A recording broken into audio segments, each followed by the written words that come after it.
No, Heidi's the oldest one. Hannah, Huh? she's the younger one, isn't she? Heidi. Heidi's the oldest. She's the one that got married, Heidi is? I think. Or no, Heidi is the Heidi's the youngest. youngest. Hannah's the oldest. Hannah's the youngest. You're right. You- It don't happen very often, but you're right.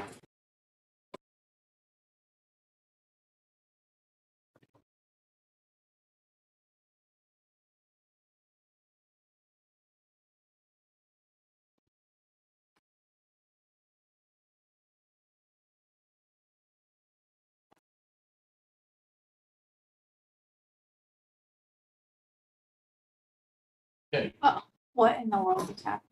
You break it? It just disappeared.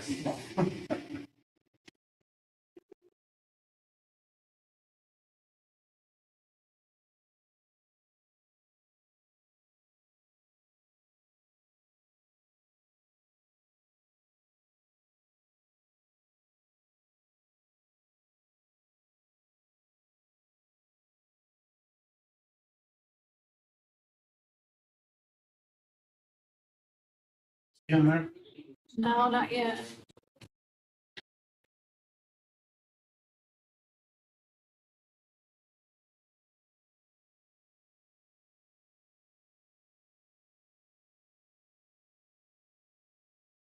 I put that bag on your desk from Molly. Oh, yeah. I never I did forgot. come I down know it. yesterday. I figured you were busy and I haven't been up here. I'm gonna try to come up this afternoon. Okay. Here.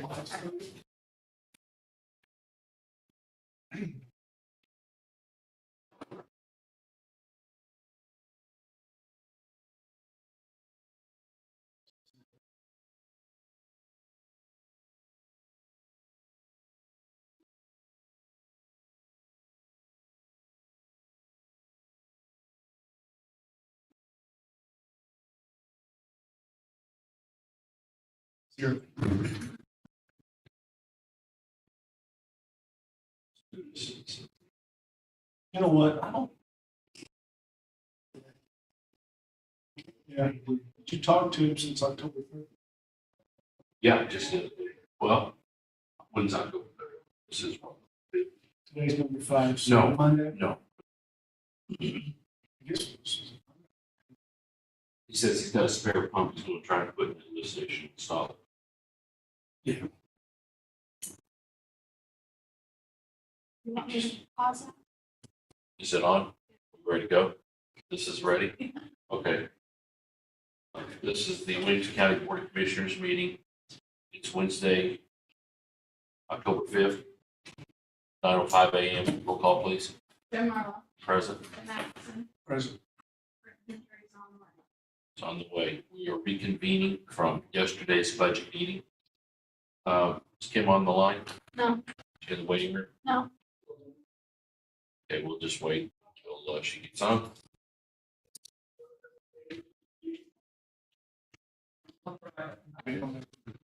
Motion for recess. Kill that.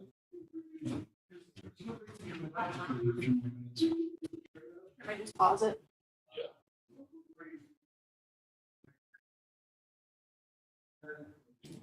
Does that stop YouTube as well?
Oh.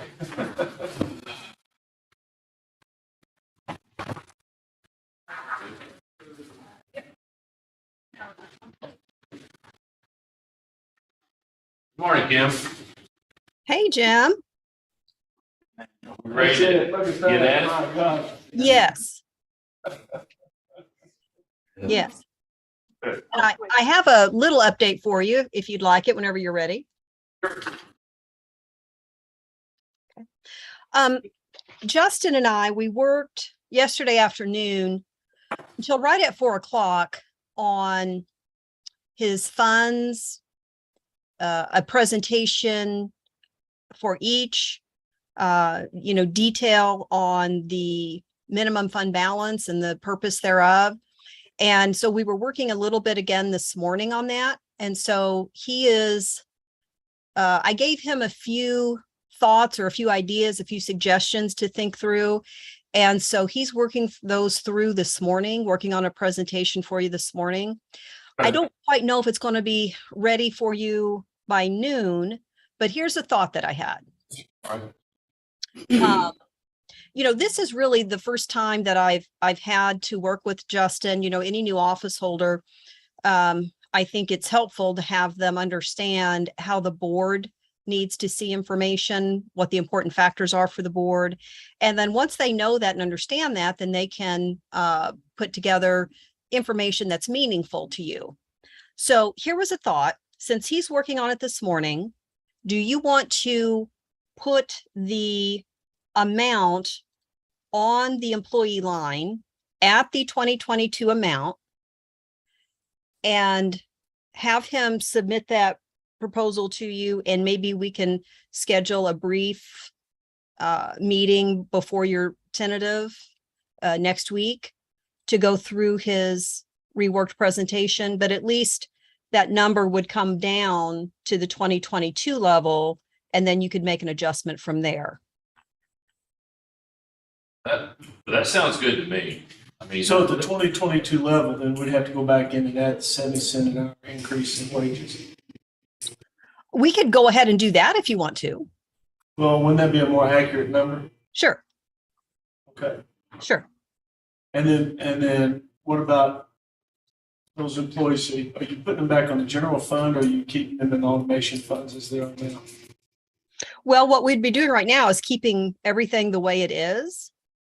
But then, okay. Yes, that's exactly what I Now I will say this, his presentation, I think will have a couple of things for everybody to think about. Okay. So here's the challenge, or here's the problem. It's going to be the same problem that the general fund's going to deal with. The fee funds are going to have 2 fee reductions. One is obviously because of no cash bail. That's going to begin to affect the fee funds as well. But the second change that happens in January is when someone is arrested for a violation, there a lot of times are multiple tickets. So, a DUI, speeding, lane usage issues, things like that. And they used to be able to, or they will up until January, charge fees for every one of those tickets. However, starting in January, they're only going to be allowed to do 1. So that's going to probably produce a 30% reduction in the fee fund income.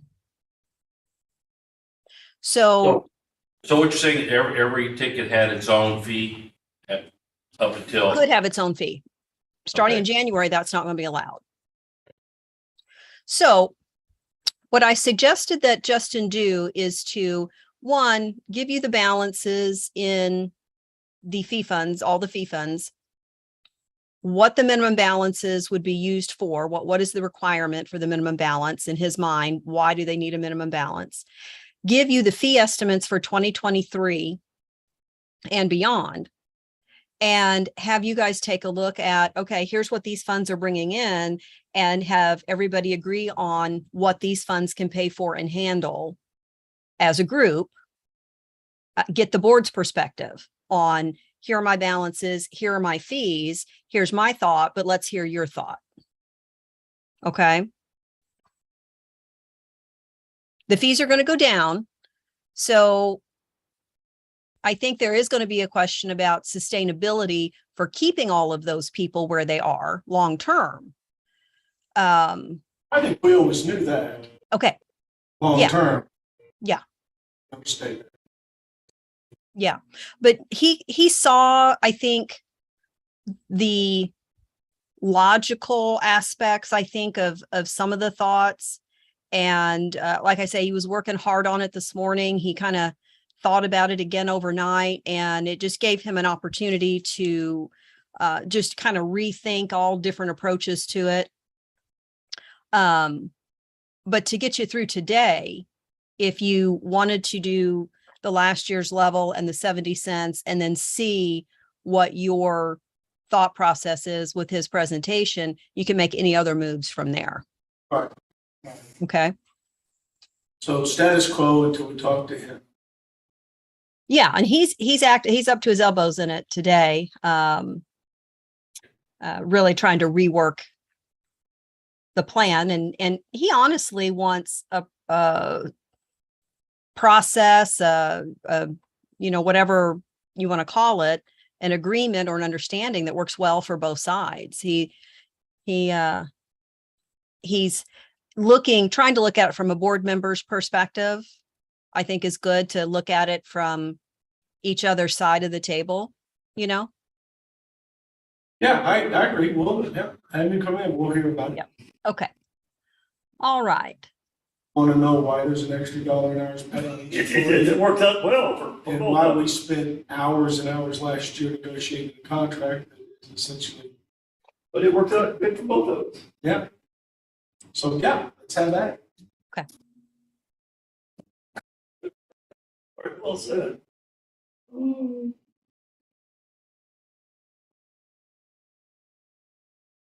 going to look here and see how many were on the 2022 general fund, do the 70 cents an hour, and see if you agree with the amount. 1, 2, 3, 4, 5, 6, 7, 8.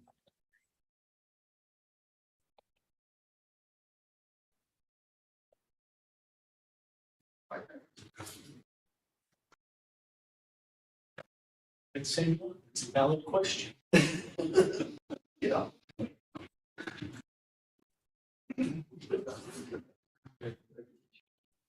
I'm sorry. Yeah, wait, two Assessors. sensors. I think there's two. Man, what? Once again, talk to her about that. He's wrong. I think he's really having some discussion. You think so? You gotta let me know, that's something we can give him. Okay. So last year's budget had 15 employees in the general fund, adding to 390,772.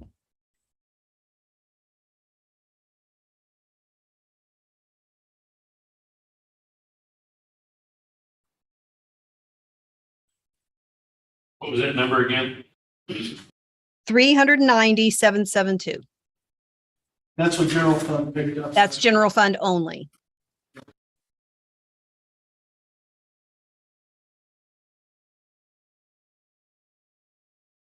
$0.70 an hour would be 19,110.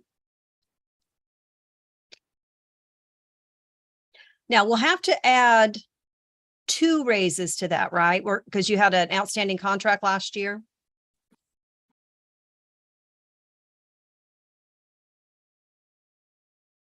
Two raises, how's that?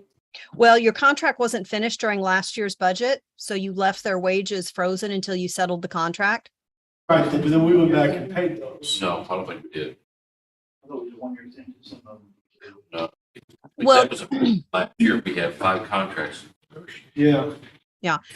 So he's got, that was a 3-year deal, I think. Mhm.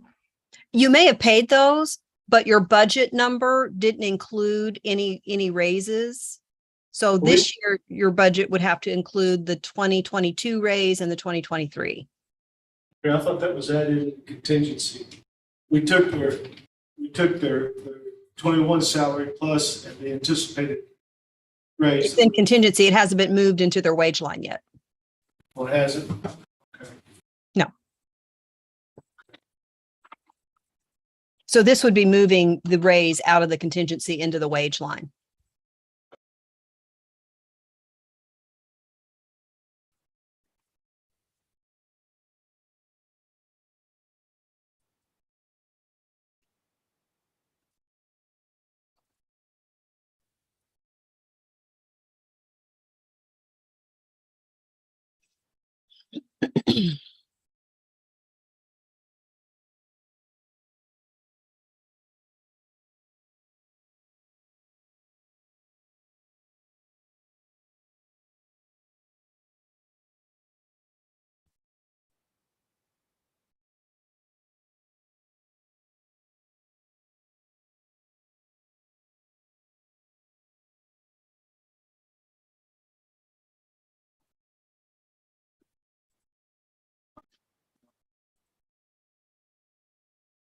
So doing that would bring it to 428,992.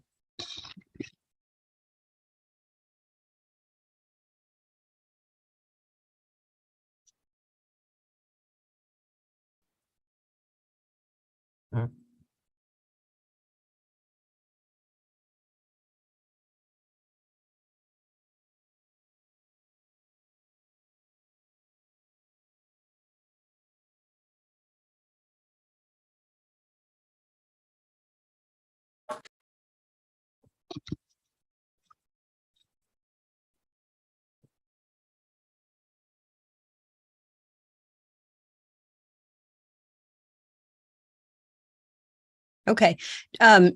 Jim, did you have any follow-up to the phone calls and things you were going to be doing or emails? Yeah, not a single response Okay. from anybody. Judge Green. Okay. Rhett will be here, however, later on today, so we can Okay. on some of this stuff. Okay. Well, we did get the probation budget in. So we know the general fund portion will be going up at least that $10,000 mark.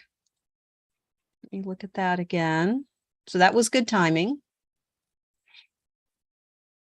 The only thing that I did get in was the email back from Josh Ditto. We finally got that link on the phone system that I asked. Okay. When we're ready to talk about that, we'll talk about Okay. it. I think everybody got the forward. Again, that number that you gave us on circuit clerks, employees, and what was that again? It was for what? 428,992. Okay, does that include Justin's salary? No. Okay, so that we would be comparing that to on the worksheet, there's 630,047 number. Yes, it's coming down to the Six- 428,992. Okay. Yeah. And that consists of, I started with the budget number from last year, which was 390,772. That was the budget amount in the general fund for the staff members. And then 70 cents an hour for 2022 and 70 cents an hour for 2023 to get to the 428,992.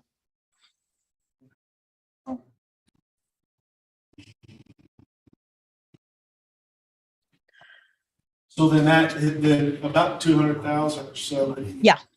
Of extra will be still on those funds. Yeah. Okay.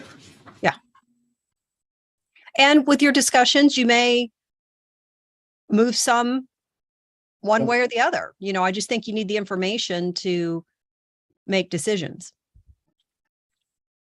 The probation number is in right now in the general fund budget of 262,551. The budget they sent over went to 273,994. That's a difference of 11,443. So if you need to know where I'm pulling these numbers from in their budget, just let me know.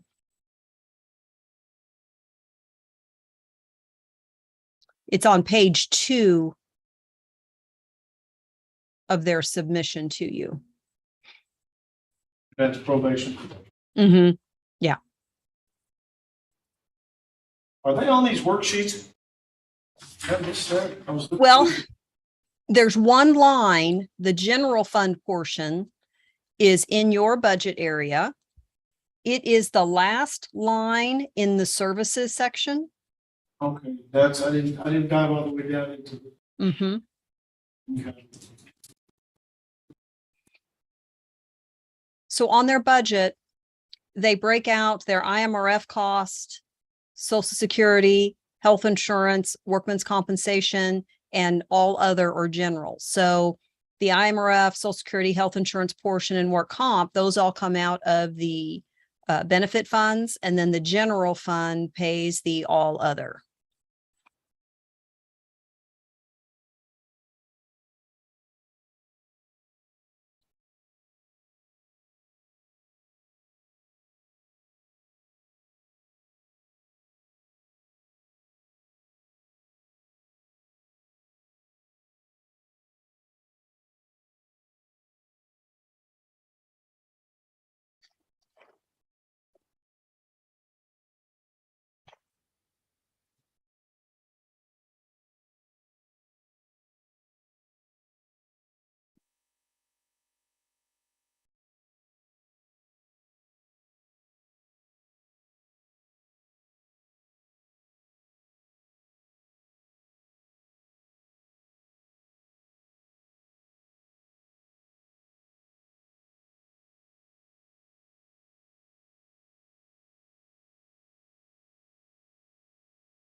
So my next thought, if you want to, do you want to just start at the top of the document and look at the revenues in this side-by-side format and just sort of glance at each department to make sure that you feel like you've vetted each department? Okay. Let's do that.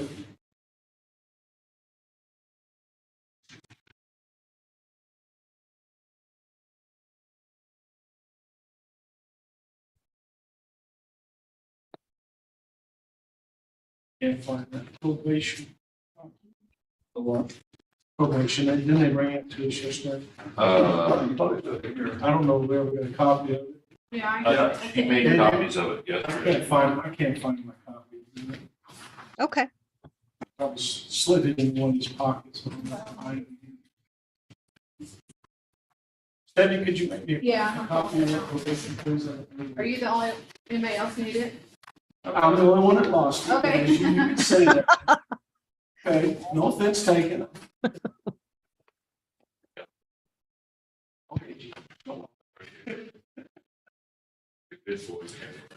It's bound to be in the back of one of these other ones. There's enough papers, I can see why you lose.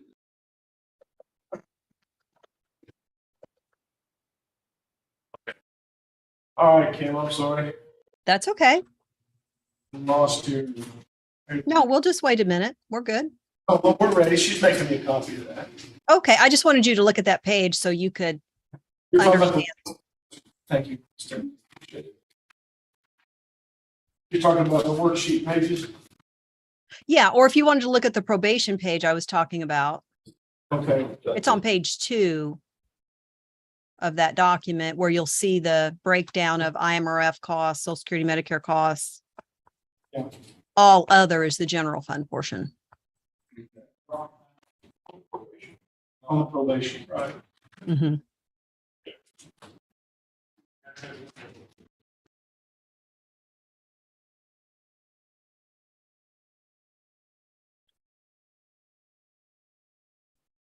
Page 31.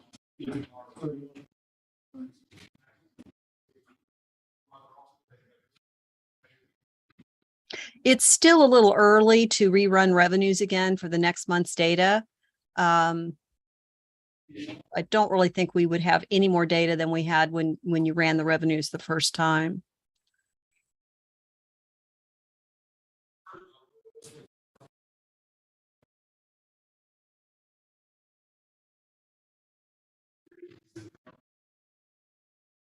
So in the revenue section, the number for the First Judicial Circuit services is still at 20,000.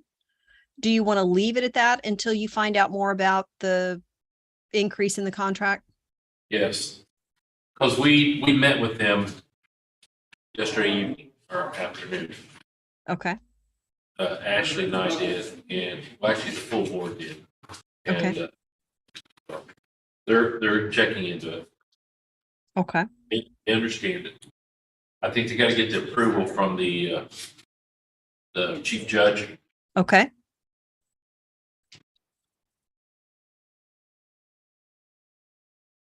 So then down in the treasurer services, do you want to leave that at the current amount and do that adjustment once you know if the contract's going to be revised?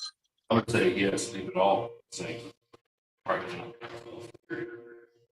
So that number's been 10,000.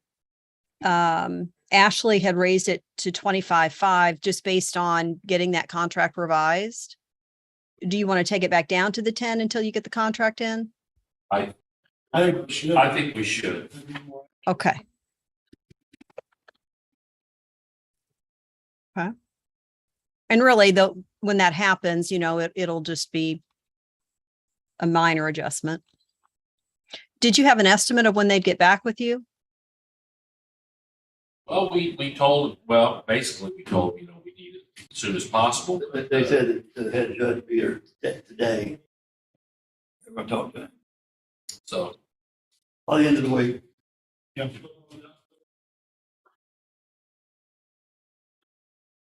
I would say if we haven't heard anything by the end of the week, we could reach back out to them. What do you think that number?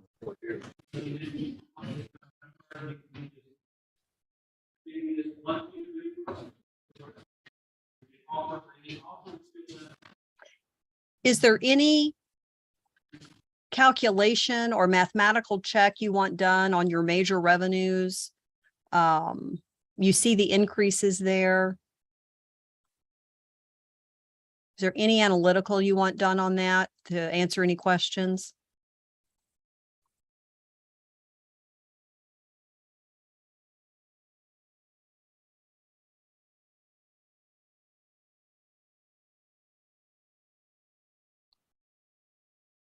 Like one thing I could do real quick is I could look at your 2023 budget as a percentage of your 2022 forecasted to see if they're all within a happy range for you.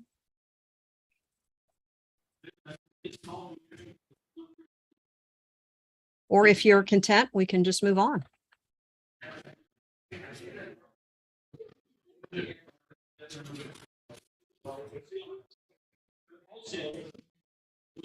Move on. Okay. Moving on. Yeah, move on.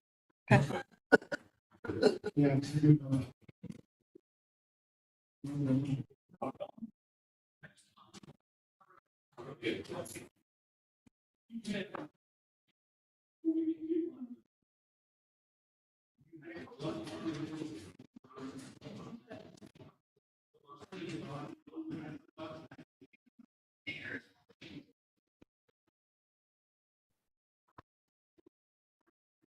Was Justin's office the last one to look at, or did we look at everything? I believe so. We're going to fly over them one more time just to make sure, but I believe you got everybody. Yeah. Are we? Yeah, we You did did? our Everybody else just sent in their budgets, five, 708. Yeah, we just send their stuff in. EDC. We haven't got PVC. He said they got a meeting coming up. Good. That's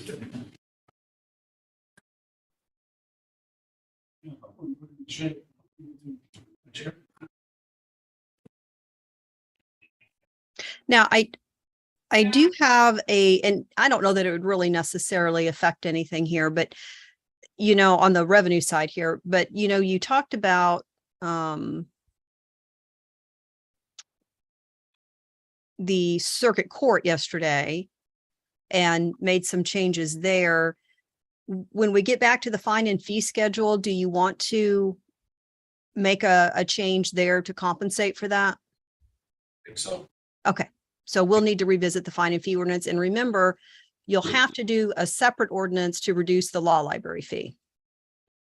So we'll have Stephanie pull the original law library ordinance that says $3, and then you can work on an amended one on the law library issue. Okay, now what that will do here is the court fines and fees will go up slightly for any reduction you do to court assessment to compensate.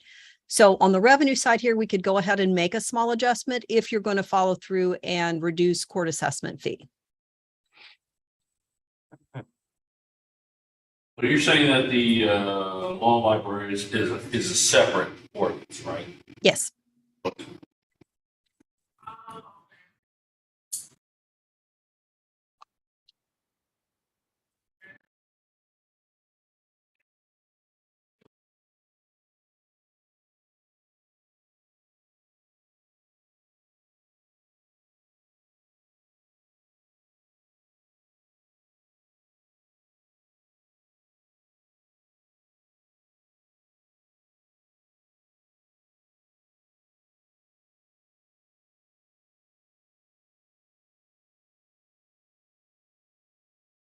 Do you want to make an adjustment in the clerk fees right now for the change in assessment, or would you rather move on to something else?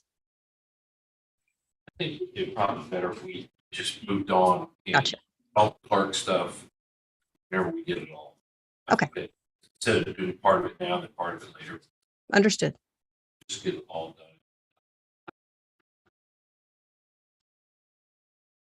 Okay. Any other revenue items that pique your interest?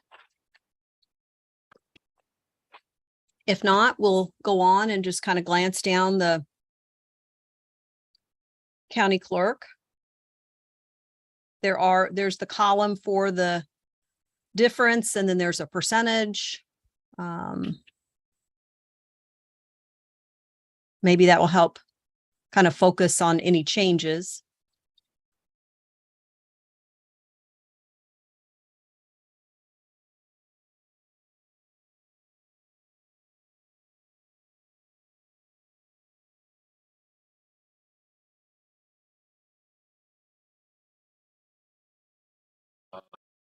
I did speak with Amanda yesterday about what we had talked about, establishing a new title for Stephanie. And one question was, can she replace her with another employee? Mm-hmm.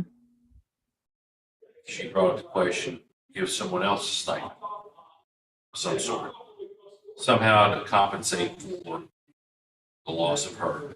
Mm-hmm. She is very adamant about keeping the reporting duties. Well, I think, yeah, that's understandable. Yeah. So that's something. Well, just what question? Could you sit there and get us a question? I heard it last year, so I figured it was coming, but so you're. So what is it that you would do?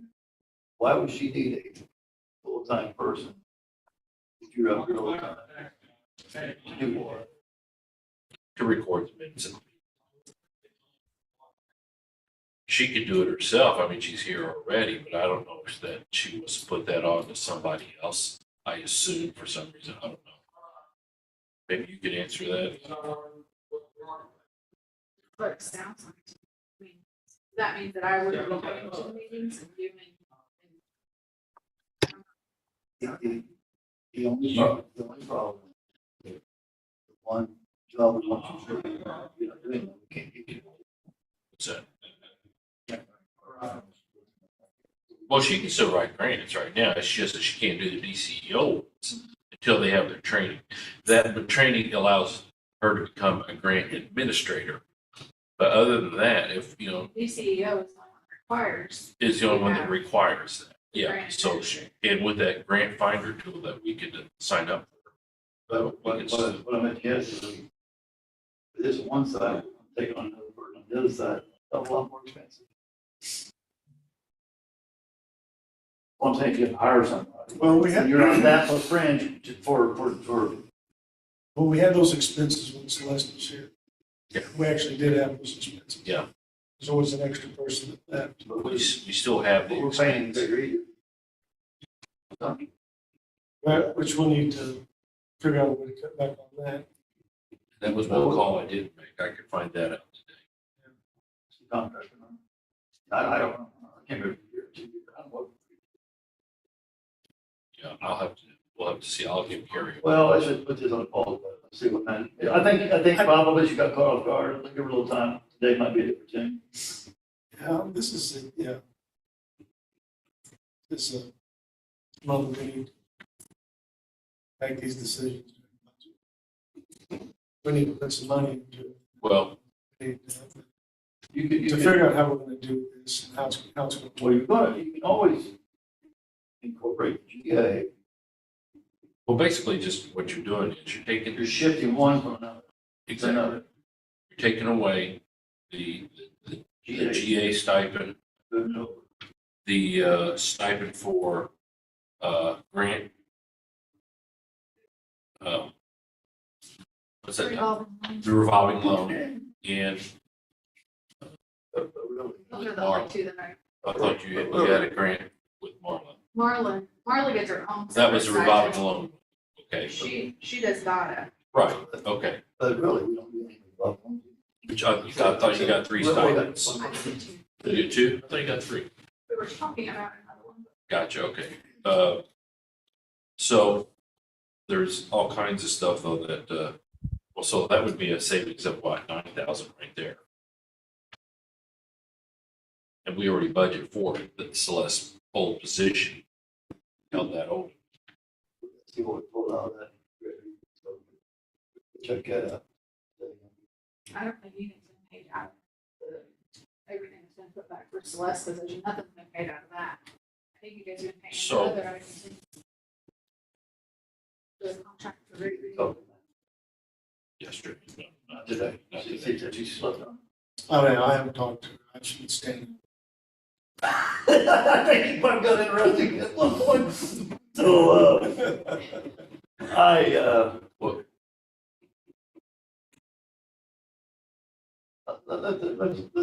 let's see what kind of food she's today. I'm sure she's sleeping. I'm sure she's off. But did you tell what your impression was? I mean, you kind of like, A little bit. But honestly, it won't be like a wash. Really.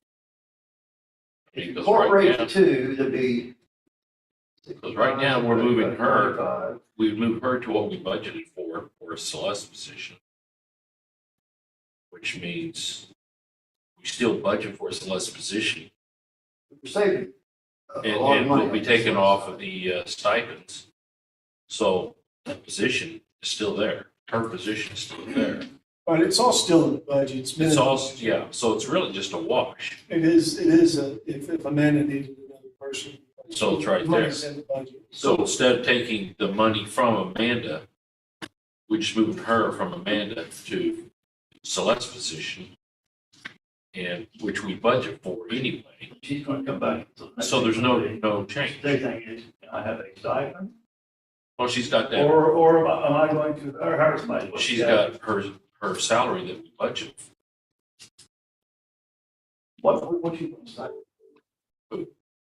Yeah, Oh, she was just, I think it's just part of that catching off guard. It was a comment that was made. It was just not good timing. If you are, it's always been a kind of tricky job. If you are really, with the commissioner probably more than anything. Okay, you got this, you're still working with commissioners, but yet you're keeping the records too. Well, no, But what she's saying is I wouldn't be. she would be hiring keeping somebody the else to do records, the and that's, But The that's- money you is the know what thing. goes on in these meetings. she could still go come to the meeting. It's always an open meeting. She could be our assistant at the meetings, you know. So that's not a big deal. That's just showing up for the meeting. You know, that is not a problem. So Amanda would probably either hire someone else using her salary to be the recorder. Amanda comes and why she has someone else come, I don't know.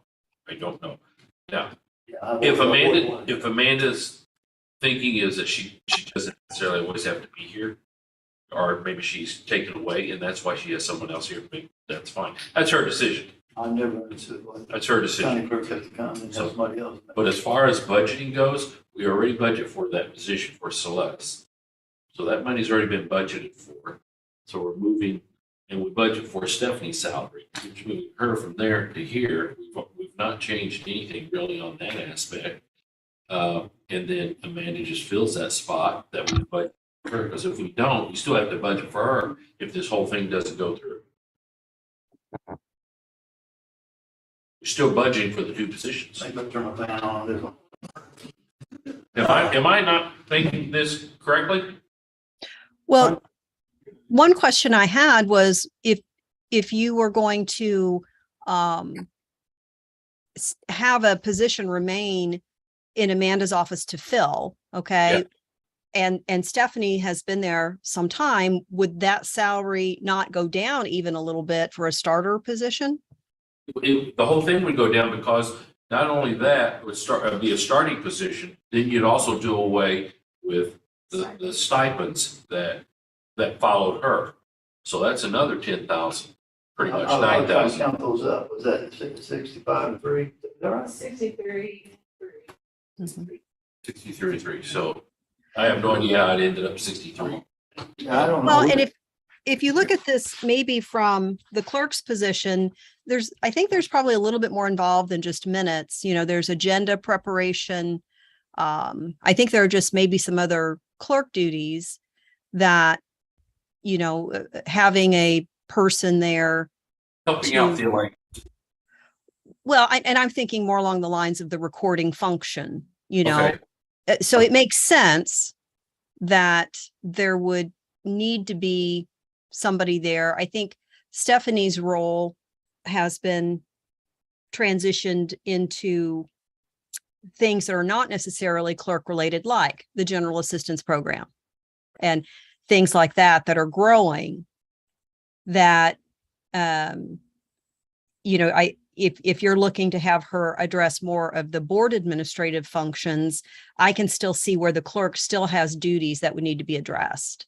So it makes sense that it would be a vacant position, but you could, you know, bring it down to whatever starter salary you're agreeing on. And then she could do all the recording that you want. And that's Well, there's all- the claims process as well. That might be a clerk function that remains. Yeah. So. I think full-time body would bring benefit. No, we are right now. That's what we're paying her right now. No, I'm saying she wants to hire another. Yeah, but she's hiring her Replace me, not to another replace body. her. Hmm. So we're not adding another salary.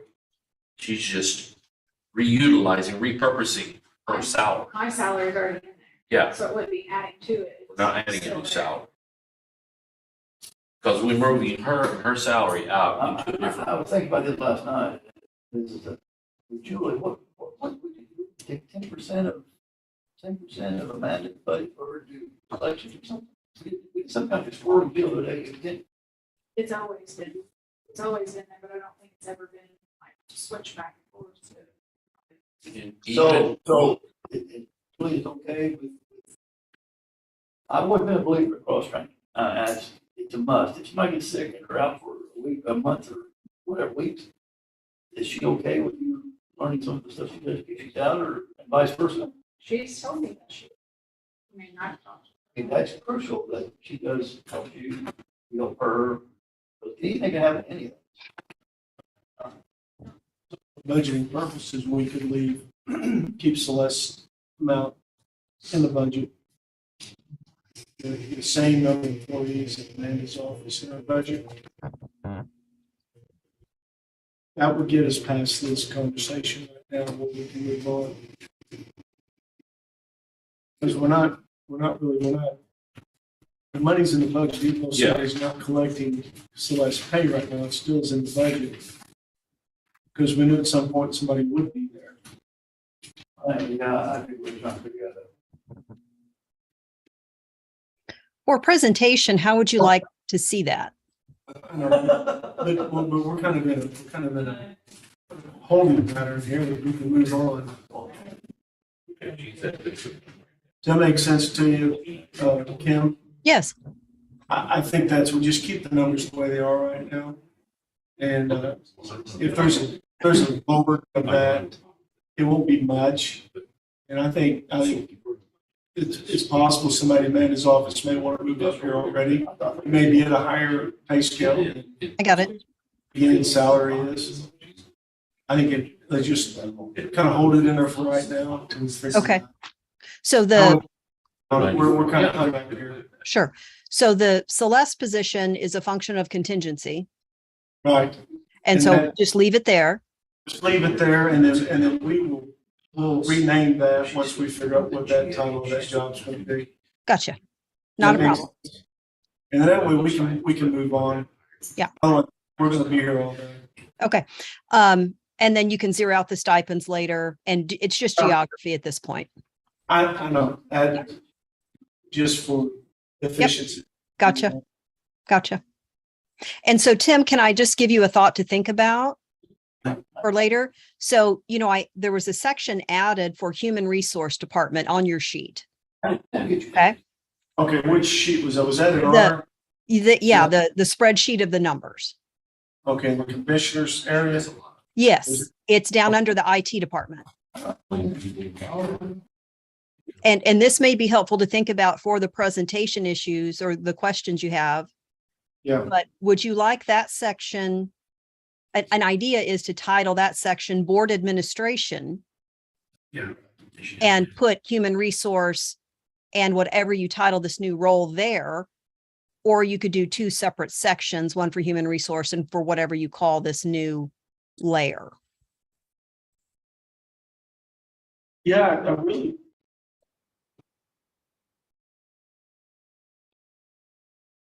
I really see her kind of being Circle back around. administration, board administrator, or assistant or something.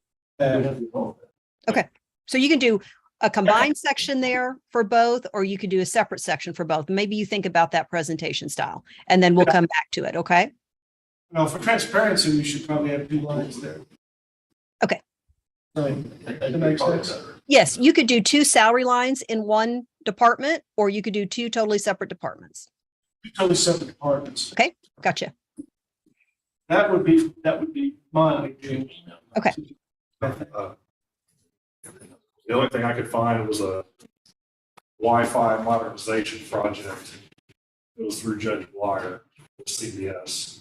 All the other big ticket items, nothing that pertains to the court system. Now, I mean, Kim may have like past breakdowns of what the capital improvements lists were, because I don't know if I've got those, if that was. Well, you read the email though. Yeah, I mean, I don't see anything on there, and like I said, the server that's in there right now is the one I think I brought up last year, saying that we're starting to bog down the accounting system because we're just creating so many new accounts and everything. But I don't remember anything from Brandon requesting that, and that's, the update that CDS did in regards to just getting the workstation computers to be like Windows 10 compliant, that we wouldn't have had anything to do with the server. I asked Ashley if he would check on that item 2 on Marcy's email to me concerning the server, money for that server. So evidently what we're finding out is there was no money, or it was for through Judge Flyer. Yeah, but I mean, that looked more so, it was like a Wi-Fi or Wi-Fi modernization. There was some So we've switches got and no stuff, record of any. but I don't see, Even if it had been, it would have carried over from budget year to budget year. no, I mean, and if someone wouldn't have brought it up from the prior year, it wouldn't have mattered either. Yeah, Because I mean, like I said, I mean, I brought that one up to carry over, but. I mean, nobody gets to carry any part of the budget from one year to the next. Right, well, what I'm saying is like, I requested it again. Yeah. For it to be in consideration. Did you, was it in this year's? Well, yeah, the accounting server is listed as Okay, one. is that the server? that That's, we're yeah, talking that's the account, that's for here. That's for this building. Yeah, not yeah, for- that's not for over there, but I mean, Yeah. All right. I don't ever remember Brandon ever even asking for a server. Okay. That's all I wanted to find out. The question Thank you. is, do they need one? Is that? That would be a CDS question. They'd have to tell you, you know, what the capacity is and what the date on it. Alex and I were talking, there's several servers here in his building. He's got 2 or 3 for his office. Yeah, and I mean, I've got 2. I mean, well, we have 3. Well, there's a payroll server, there's an accounting server, and there's a tax server. Yeah. So I'm sure Alex has multiple ones for each one of those, but He may have more than that. I even looked up Hager because Hager does a lot of the court system stuff for the circuit clerk and the PD and the state attorney's office, and I saw no big ticket items. Because I mean, the server's like 8 or 10 grand, so Yeah. that would pop out pretty easily. The rest of it, unless the only other thing, and maybe you'd have to check with CDS, is if by some chance, if part of the in part of that annual agreement, if there was anything, because it jumped up pretty big. It went from like $4,500 to $7,000. Now it's, you know, up to like $9,600. Yeah, that was our a month. security. But I think that's, you know, and there was something about some kind of something. There was some $60,000 item that looked like it was looked through Amanda's office for some, you know, some other thing like ID network and stuff for her stuff. It was paid out in contingency a few years ago, but no Yeah, I one. would say that was, I don't remember that. That was in 2020, I believe. So, which would have been right before your time. Well, but at the end of the day, once again, there's no money in their budget for 10,000, and if there ever was, it doesn't carry on. No, no. And I mean, you just need to have somebody do some kind of analysis of it to see if it's necessary. Maybe it is necessary. I have no idea. Yeah, I don't know. That's all. I definitely don't know anything. Well, I'm not a computer person, so I couldn't tell you either way. No. I just know from talking with Mark, the amount of data, the number of years we have, I mean, that is, it's processing now, that's why it was making some kind of upgrade. Yeah. So, All right. Kim, sorry we got sidetracked. Thanks, Ashley. Okay, no Thanks, problem. Ashley. That's no problem. All right. So where did we leave off? Talking about the county clerks.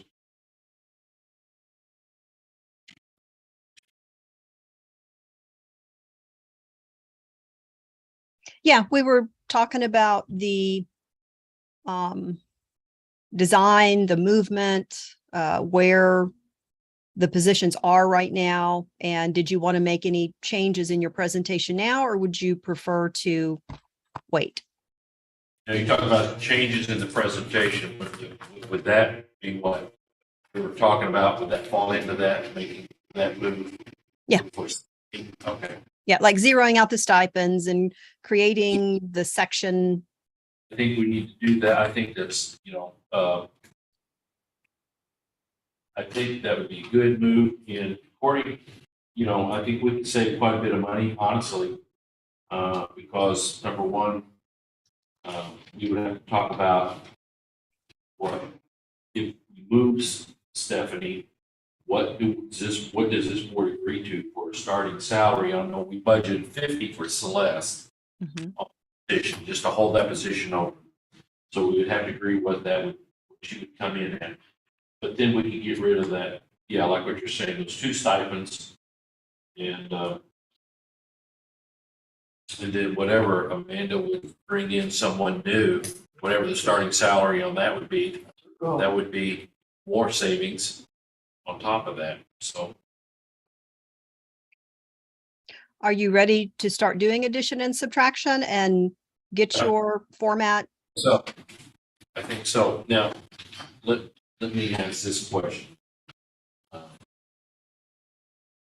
Creating, well, we did, I'm always getting dirty about whenever we start talking about salaries for individuals and contracts or whatever. I don't know if that needs to be done in closed session or if that just needs to be done in open. Your budgeting, so it has to be. Well, We're going to miss money. But it doesn't matter because we're going to be, it's going to come out in the open meeting. it's gonna eventually be. You're going to vote on, you can't vote in closed session. No, can't vote. So what you're doing here is you're just basically. bringing back Okay, a grant that's all I A want to make sure. grant writer position. Not trying to hide That's anything. I what just didn't we're- know. A grant writer position, period. It's a grant writer position and, And that's what we said last year we're and going to do. so on top. So you guys That are, would also include, you guys are ready to start talking about this? yeah, Okay. yeah, and that would include Stipends are zeroed out. zero out the stipends. And, include some of the duties that we were talking about. You would be the, cross-train with Julie's position. You continue on with, the GA, the liquor stuff, all that you do for assisting the liquor commissioner on that. You can start writing grants now. Direct anyone that comes in to you.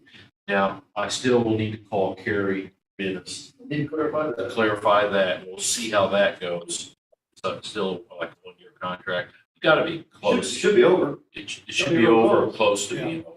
So that will come over. Actually, I think that was set up where we could stop income Yeah. Maybe. because it was just a filling gap for. So when we first did that, we were still thinking about filling that position. Yeah, that's right.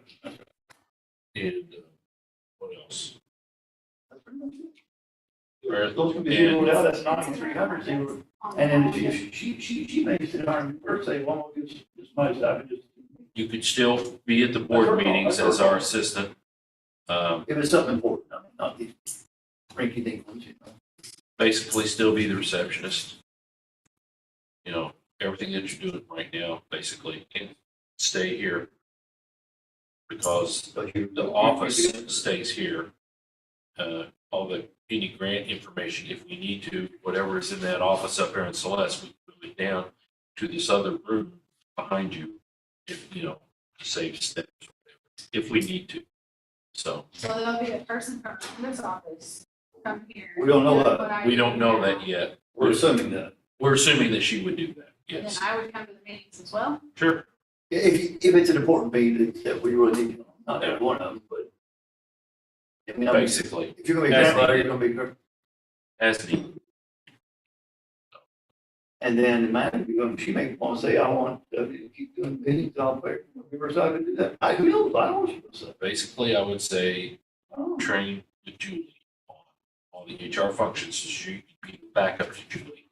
And then truly, in all situations, business, there's always a backup to HR.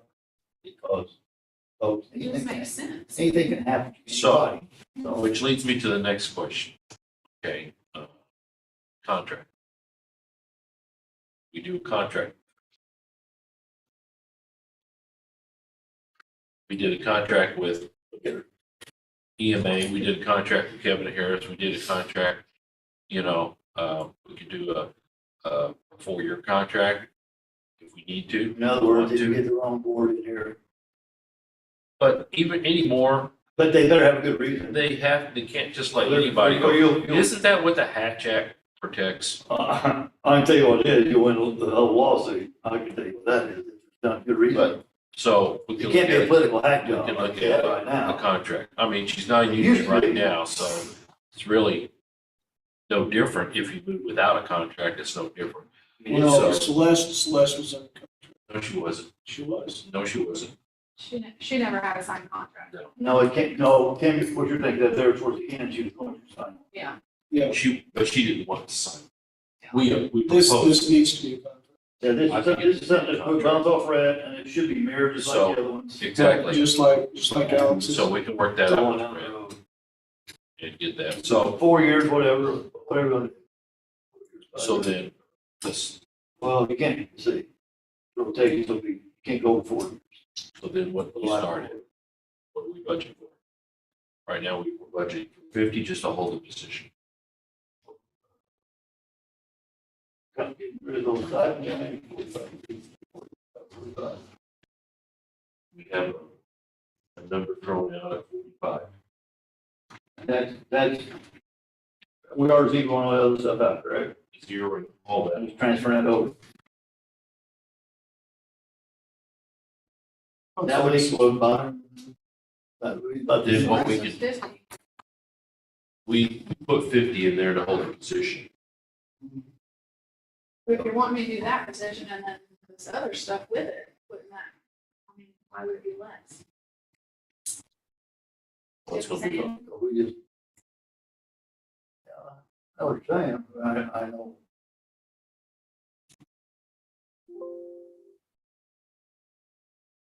We can do.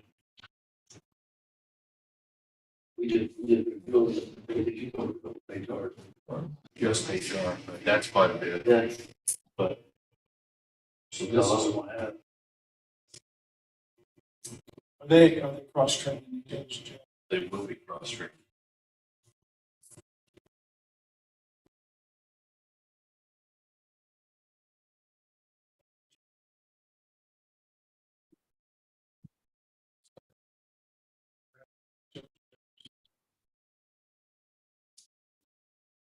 Well, I would say,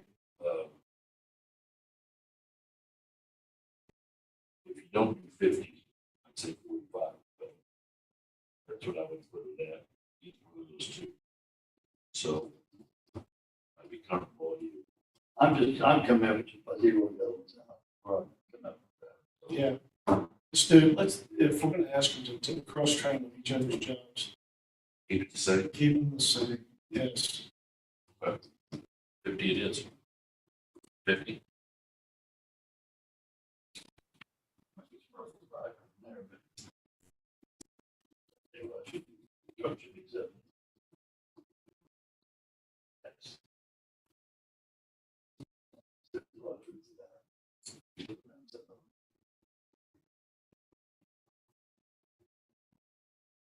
We haven't, Okay, I tell we you haven't. what, I would like, I Let's- think that needs to be, I think that'd be straight up. same. No, I think it might be some pushback. Because HR holds basis, that's 67. Being that we're talking about a contract, we were having to do a contract. Okay, we're all in agreement with the contract. So then I think under the contract, we could, an employee contract, go into closed session, discuss that with Red later on this afternoon. And we can I discuss tell you that. what, guys, before we I get wouldn't to jump on compensation, let's get the exact job duties. No, I agree, and that's where, And I'm not comfortable right now. As a matter of fact, I withdraw mine. I'm not ready to do this right now. well, we can talk with Red about it in closed session. Let's, Because we're going to have to talk about contract. And that's where do that in closed session. that's what I said to Kim a few minutes ago, is that let's keep the money that was for that position in the budget right now. Let's keep Stephanie's position in county clerk, and let's move on. Let's not try to confuse these two things that we're trying to do right now. That's my opinion. Okay. I don't feel comfortable That'd be doing fine. this right now. All right, let's do it. Brett gets here, we'll talk about it later. What the closed session. Next topic on. All right, good.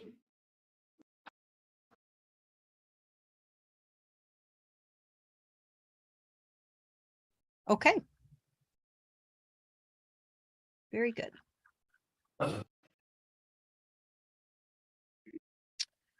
So moving on. If there are no other questions on the county clerk, then we'll move on to the treasurer. You did move the position there with the retirement to contingency for now, as Ashley requested. We have adjusted the First Circuit expenses until you hear more about the contract. Was there anything else there worthwhile looking at? Any other questions? I don't.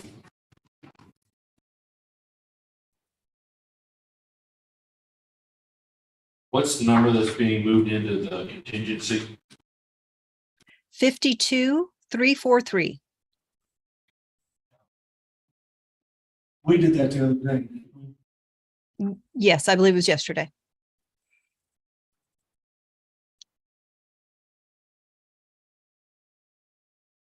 And he did have an increase on his computers. And I'm sorry, was that for his server that he needs? Does anybody remember what he said? Okay. I'm going to look that up here real quick for you. Looking at his request, it went up pretty significantly.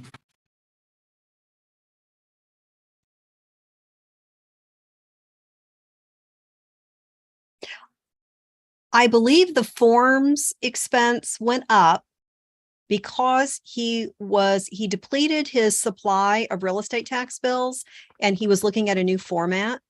Which would be a single fold. Yeah. Yeah, that's what. Yeah. Okay.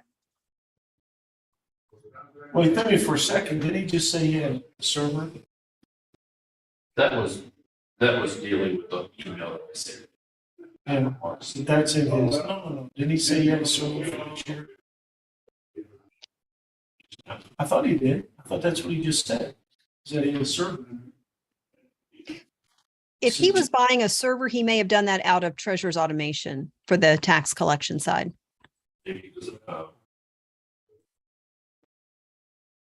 And then I think the increase in real estate tax collection expenses would be a reflection of the minimum wage increase. Goes up January 1 again.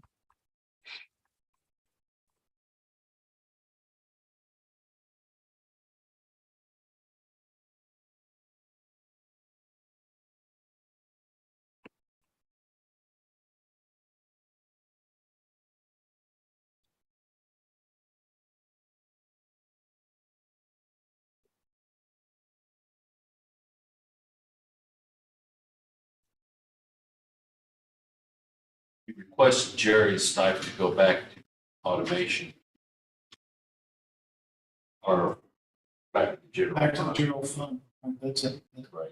the office stipend. Right. 10,000. I think we'll just keep it on automation. Mm-hmm. That's what you'd requested, yeah.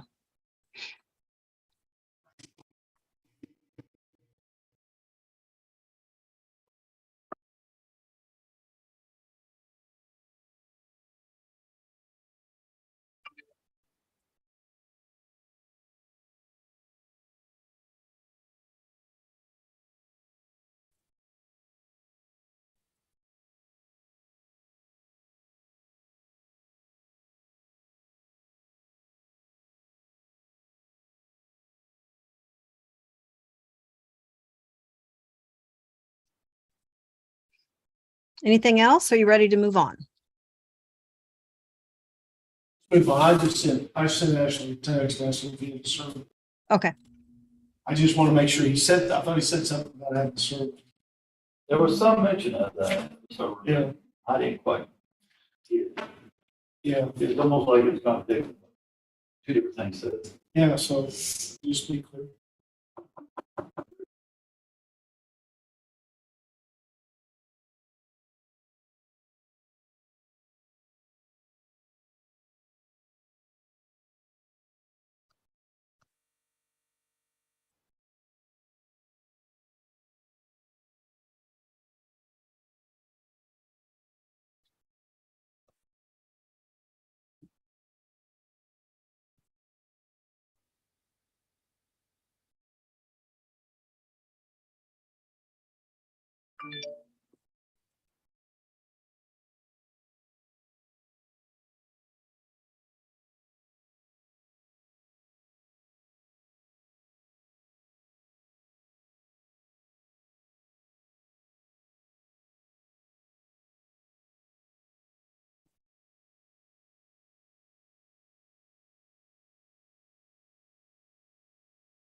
Any other questions there on the sheriff's department? I had sent an email yesterday. There was some confusion possibly. Okay. Yeah, so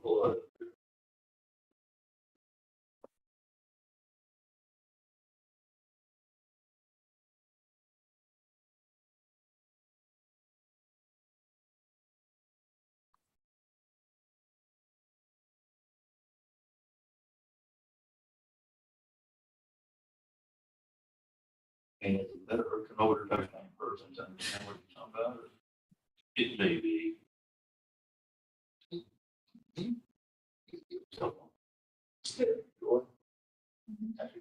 This is a lot. I'm not sure.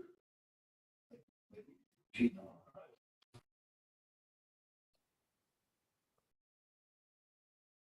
But that's what you told your reference, you're reading. I got to read it last night, or read it more confused about it, so.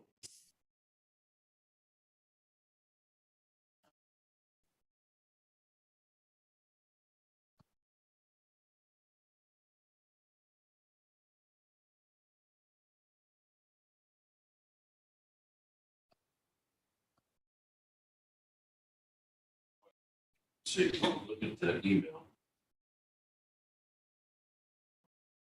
One for Joy. You guys get that? I'm not finding. Yeah, I came in about.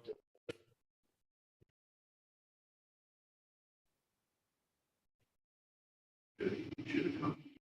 Yeah. You guys, It did with me. What time? Was it, it was later afternoon, it came, it said, it should say Joyce now. on the 3rd or the 4th?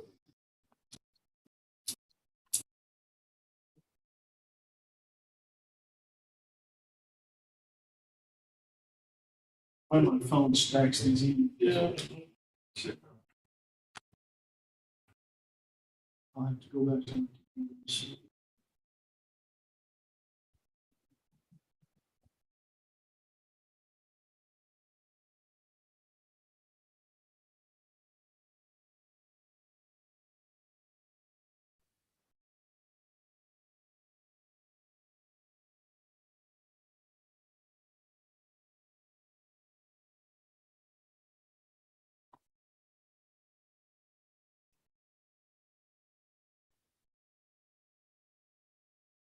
So she's saying. I will.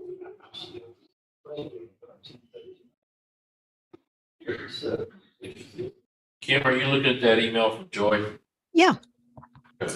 Yeah. Item 1, secretary salaries. Yeah, I never thought they would be busing, but they're not part of the FOP deal.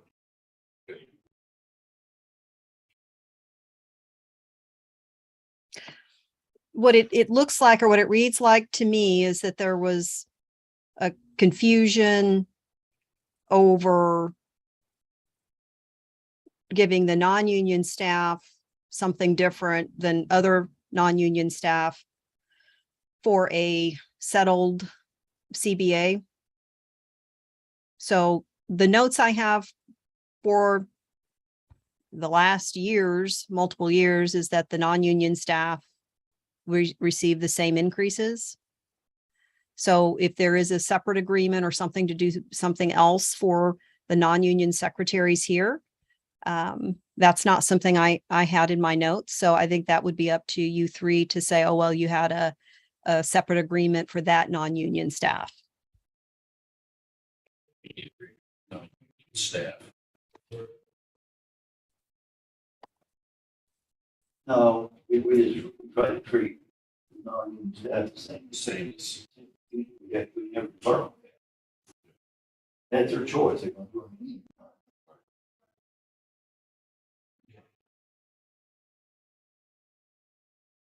only thing I would have thought of would been if, timing, if that held true, was the timing, because not everybody was at 70 cents, but When they were hired.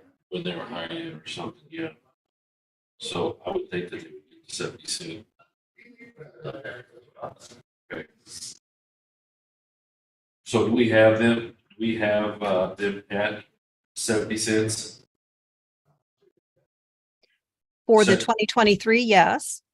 Okay, all right. The prior year, you had them at 55. But what I'm reading here is at least their understanding of it was that the union raise would have been applicable to the non-union staff, which is where the 15 cent an hour difference is coming in. I get that. So I don't know what parties privately agreed to. So is that something that you need to talk to Benny about? No, if we got it 70, I think that's what it should be. 70 is what I thought we had. Yeah, Yes. The prior year was at 55, but they Wow. believe that should have been 70. So this discrepancy, I think, is going to continue to carry forward until everybody's on the same page of what the agreement was.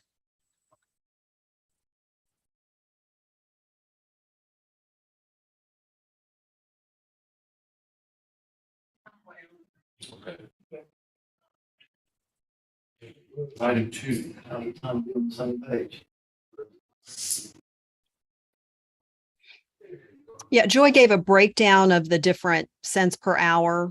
And I was gonna kind of walk that through on a test basis on some of those and work with the matrix on that. So I don't think there's really anything to follow up on that just yet. on item 2. Yeah. Yeah. Joy's been pretty quick to respond to all these questions and things. So if there's anything I can't trace through, I'll just get a hold of her. She's good at answering questions.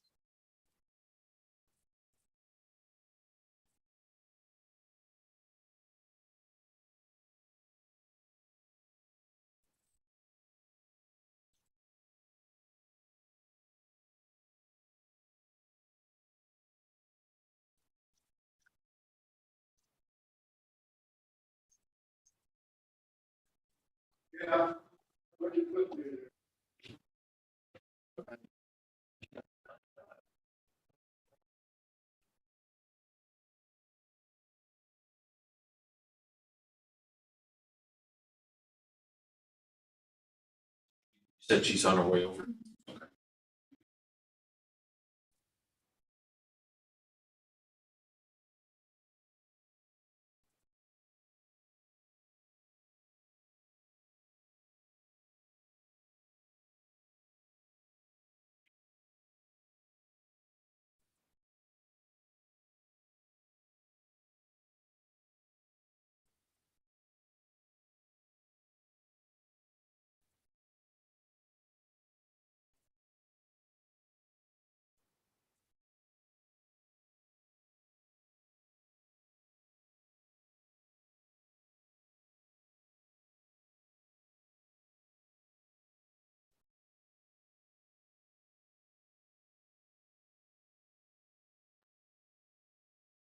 It's a wrong number.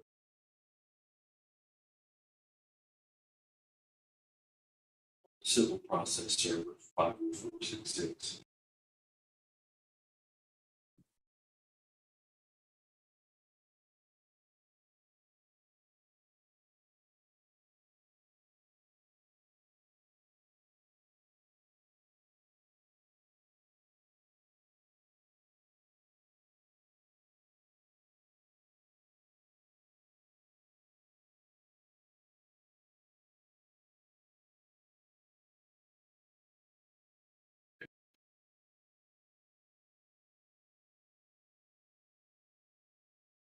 While we're waiting, is there anything else with the sheriff's department that we need to look at? Not that I'm aware of.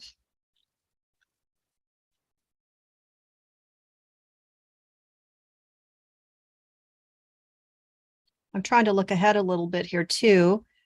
There's not really anything, I think, in the circuit clerk's office. You took care of the wage issue this morning. There aren't any other increases there.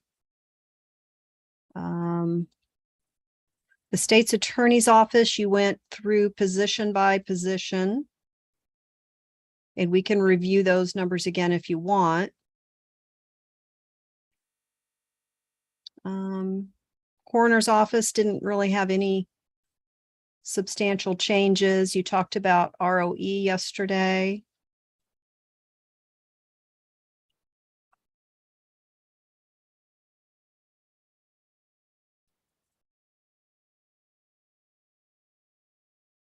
You got your changes to the circuit court in.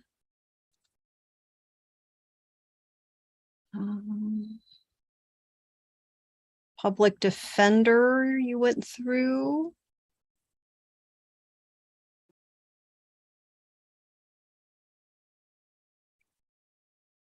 You moved some assessor positions into contingency. I don't really see anything else major there.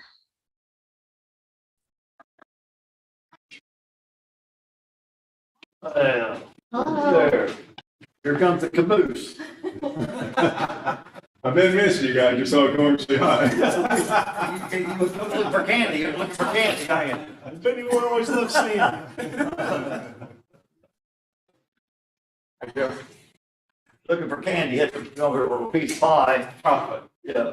You want Sounds something? like Tim's got There's some. apparently they think I need candy. So You must have been parties or something. Now we have a parade around the building after a while. Joy. So, just want to call you over, make sure we're on the same page, Okay, because it's better as you get in person. sure. So you're, pretty smiling on the lot. So we're gonna let you have the floor to kind of explain that. Okay. Item one. The salary. Okay, so remember last year when we were budgeting for 2023, we had asked for the for 2022, we had asked for the 70 cents for the non-union clerical, because we were aware that the union clerical, that's what they were negotiating for, was the 70 cents. Right. You guys went ahead and passed the 55 cents for the non-union clerical with the idea, or with the understanding of when the contracts are settled in the 70 cents, everybody will be the same. Okay. Correct. So that contract got settled. The union clerical girls did get the 70 cents. I spoke with Benny. Benny said, you guys get it too, so make sure that you fix that. So I adjusted, like I said, Ronnie had passed away by that time, so she didn't get to benefit from it, but the two other girls, myself and Jerica, we got bumped up that additional 15 cents to get to the 70 cents to be even with the other So everybody- clericals. Okay, so it's. Everybody's even. It's Yes. from that 55 Up to to the- 70. Yes, What they for just two what they- employees. Okay, Yes, that was the intent. yes, Okay. yes. Okay. So then for the 2023 budget, again, I just asked for 70 cents straight through for all of us. Correct. Yes, Right. And that keeps you through the That keeps contract us- period yes, the same. yes, Okay, that's what we wanted. yes, Okay. yes, okay.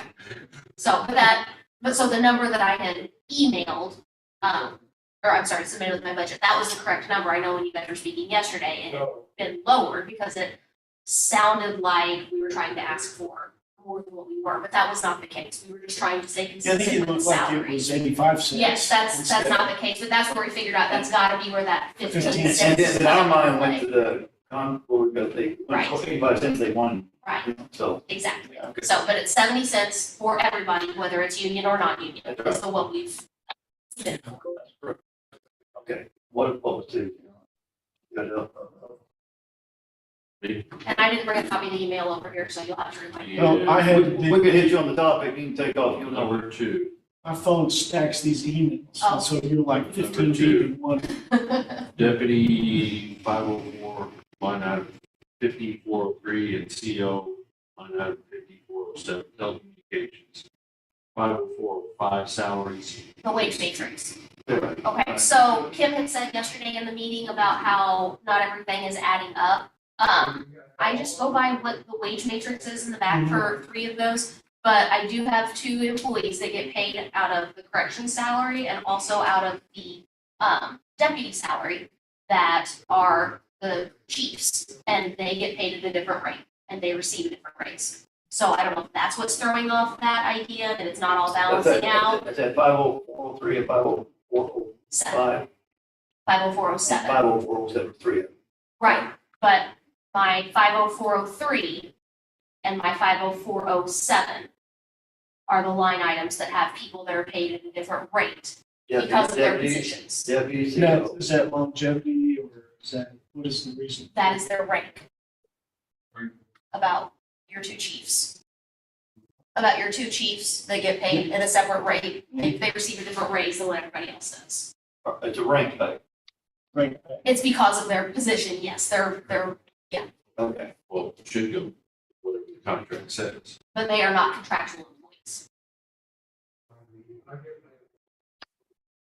Chief deputy, chief jail administrator. Right, Oh, okay. Yes. Okay, I got you.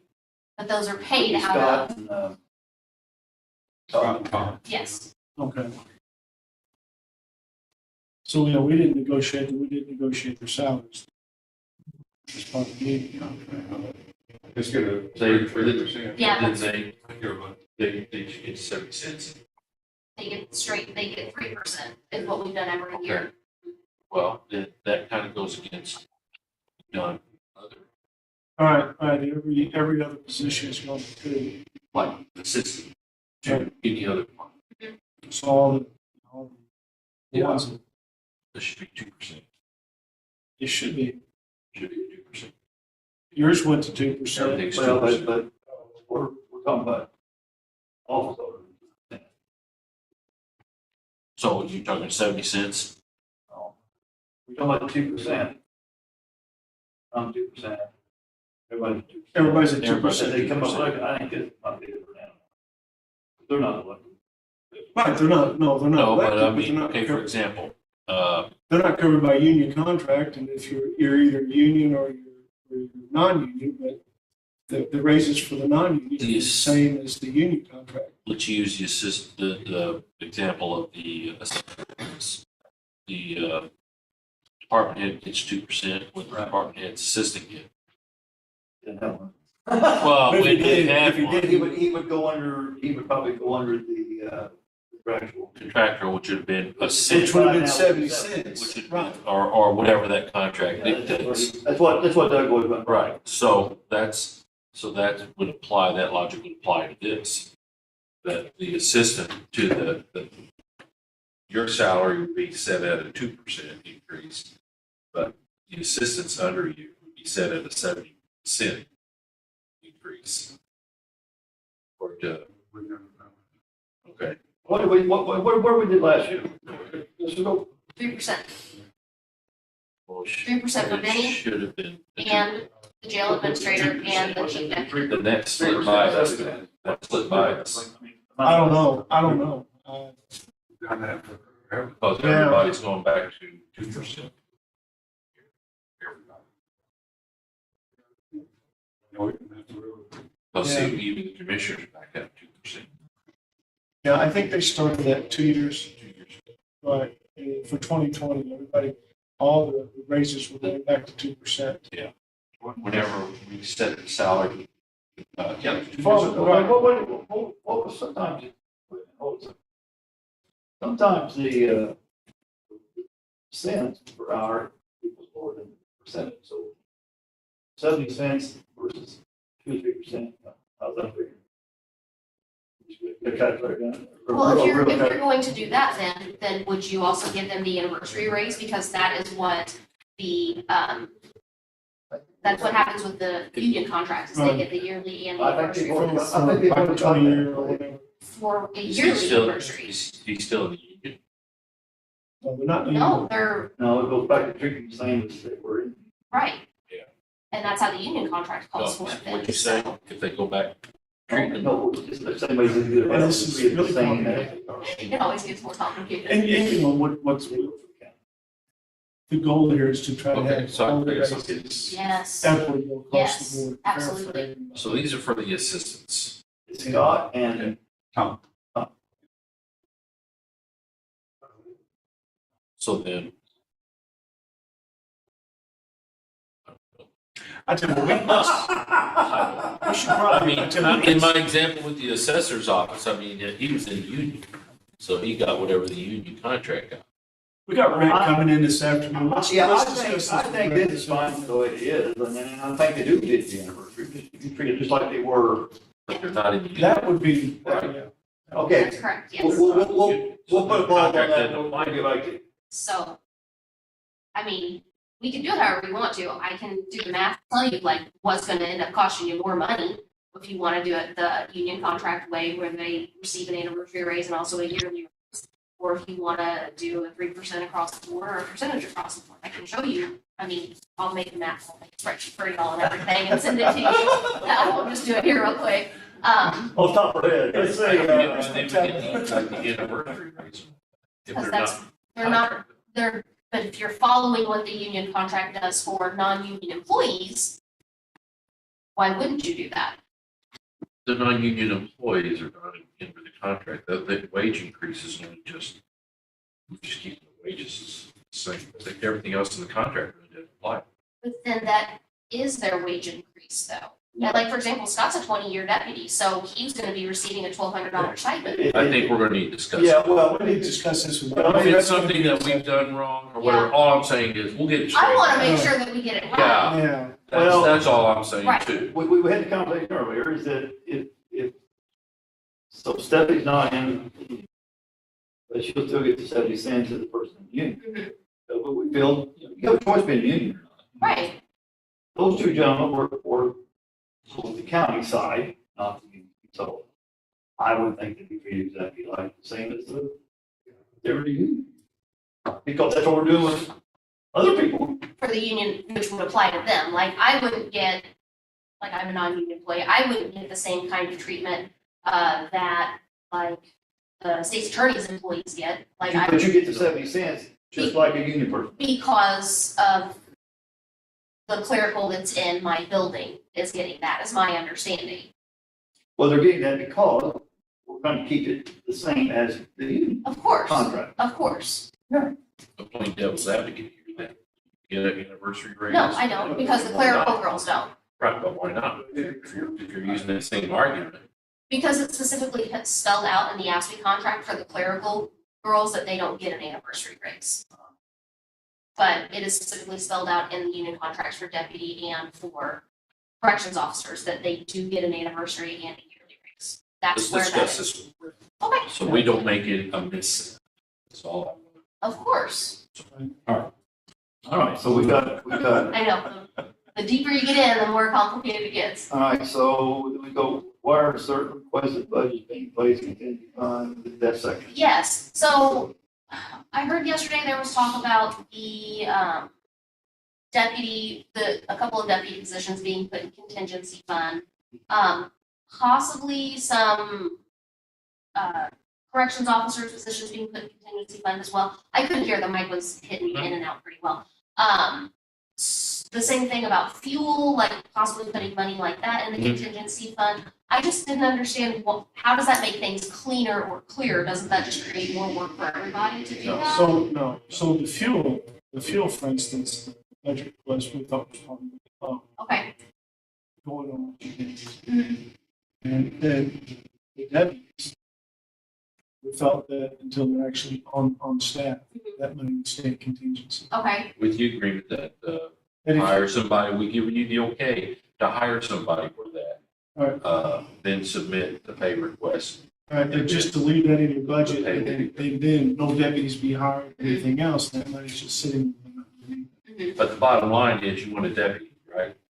You got the okay to get a deputy. Yeah, so the new That's the bottom deputy is line. in there, it's the two add back. Two add backs. So we go one new, two call back? Or something like that. You were giving us the two add back is the way that you guys sounded. Was it one new to yesterday. that? Whatever the request Yeah, was. yeah, it's there. Hire Yeah, them, yeah, hire them and that money will be transferred over. Yeah. okay, and then do we just request like an entire salary be transferred over, or? No, it would be on I assumed it would be on a 2-week pay period. Well, it depends on what time of the year it is. Of course. So you yes. hire one in June, then you're only going to. Right, then I would only ask for a 6-month, or I guess it wouldn't even be a Right. 6-month. We Just checked this start out date. this past year. It's exactly the same thing we had last year. Yes, but we just started using that on the 9/30 paycheck, which that was confusing as well because we don't know how long this person's going to, I don't know if it'll be a super long time, I don't know. So again, Whether or not the I'm person doing it, stays. I'm doing it paycheck by paycheck. Yes. But as for like when a new hire comes in, obviously they're most likely going to be there for a long time. So that's why I was asking, can I just go, once we hire someone in, can I just fill out the paperwork for it to be, okay, I need a year's salary for a deputy or a 6-month salary for a deputy be transferred over to our fund 50403. I think that's something that the board needs to decide. That you would, I mean, you would send it to the treasurer. The money's gonna be, The money's going to be, so you can, the bottom line, you can hire whoever, that money is there, money's been appropriated, go ahead and hire. The issue is how he gets paid, that's the only way, but you have the authority, go ahead and hire the deputy. So the money's gonna be there one way or another. So that's your It issue. seems like it'd be cleaner to put in my budget, and it'd be a lot less paperwork for her and for the treasurer's office. it is, but if you go all year without hiring that person, that money sits over the budget. You get the money back. Not necessary. Out of our budget, we give you back $30,000 last year. I don't know. Yeah, we've had, 70 of it was salary. but we've had other departments that were, so it's just a board decision. Right. So, but, we'll see. We'll talk. Yeah, We give them money back every year or something. Yeah, no, it's nothing against you, your department. this is, right. It's just a board decision. We decide to handle this direction. So, we did it like that last year, same thing. Matter of fact, I think that was it 3. We had 3. One last year was, and right now we're full staff. Are you full staff? Yes, That's terrific. That's good. first time it's happened since I've been here, so. So if you tell to fill out extra paperwork, every paper is. I get it, and I understand, If the people are here working, then you should get the salary down. Yeah. And I'm fine. You hire somebody to transfer. I'm fine. I've heard some people say we don't hire enough people, we don't hire people. I've hired 19 deputies since July of 2020.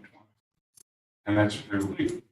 We had deputies leave to go to Carterville because they make more money in Carter. We had deputies leave, wouldn't come here, we offered them jobs, they wouldn't come here because they make more money in Carterville. You know, they were leaving the state because they don't want to get to the point. They're just, a lot of them just trying to get out of law enforcement because of the state legislature. Well, this state is not friendly Can't to law blame 'em. enforcement. I can't blame you a bit. I can't blame you. I hired 19 deputies in 2 years. We'll talk about that, about the Okay. contingency aspect of it. Yeah. It'll be a board Yeah. decision, whatever, and I understand. We're definitely not Argument trying is- to. is- No, I understand that. Definitely not trying. I was just thinking. If they're hired Make it now. cleaner. So money you guys goes can up. see what we're spending, And but so, We're full staff. Yeah, and then it goes in the budget. moving on to the civil process server, that's just a change of position. yeah, I had accidentally swapped the numbers when I Oh, is wrote that it on what the it was? budget, but when the actual printout was the correct thing, so, and I just wanted to make sure that that was reflected properly, so he got paid properly, Okay. so, He's going to be back. yeah, I know. I know you guys will do that. I'm not done yet. Uh-oh, and he's not done. This could be painful. Okay. Not really, but when we hire somebody, we just can't go on the street and say, okay, you got a job, come in here and start, look, we don't have American work days. Yeah, We do 2 a year. And if we try to expire on this, we've got 2 more months to go, we can hire somebody for 2 months. Until we test and get some eligible candidates for the job. And then we have to do interviews, and so we just can't go out and hire somebody because we need somebody. We have to do the process. And that delays things. And then when we hire them, we have to train them. We only 14 weeks of the academy, and then we got a 12-week 50 program. So there's 26 weeks we can't use. you promote, the positions? Like advertise or? Oh, yeah, we advertise them. I've seen you on Facebook. Everything we possibly can to put it out. No one wants to do it. I think you've had pretty much open applications, haven't you, for some time where you We just come in and. The 24th, we just, Right. we had 12 people show up for the test. No, we do applications, is How what we many? do. We put the announcement out there that we are now accepting Now applications. accepting. That way, it's for that specific time period, and we don't just have applications lying around all over the place. It's a lot of paperwork. So at least when it's just during this time period, we accept them. And then that's an easier way also for me to keep track of them, because when somebody passes the merit board test, technically they are on the merit board list for 2 years. After that 2 years, their application expires, and then they would have to retest with us again. So that's how I also categorize by it, so I know how long everyone's applications are. A lot of hoops to jump through. Joy, are you done, sir? I'm done. Joy, while you're here. You're so close, To give man. you a chance to You're this indicate, close. Okay? you asked for some additional money for yourself or something, a little bit confusing, who's who's, what Oh, okay. all about? And what more you take on, or explain yourself? Okay, well, the first thing I'll start with is the payroll stipend. The reasoning behind that was it's $3,500. The farthest back that I looked was 2008, and it was $3,500 then. When I counted the numbers for employees, it was 40 or 50 or something along those lines within that time frame. For example, as fast forward to Friday, September 30th, I had 101 employees on my payroll, and it's still a $3,500 stipend. It's not the way that it was in 2008. Our employees practically doubled. Payroll is literally an entire all-day job. It takes every other Monday. There are no other job tasks that I can complete. It has to be payroll and payroll only. Granted, that's the right thing to do because everybody likes to get paid, everybody wants to be paid properly. But it's not just okay, well, there's that, everybody gets paid, it's a matter of keeping track of 3 different contracts, 3 different raises, 3 different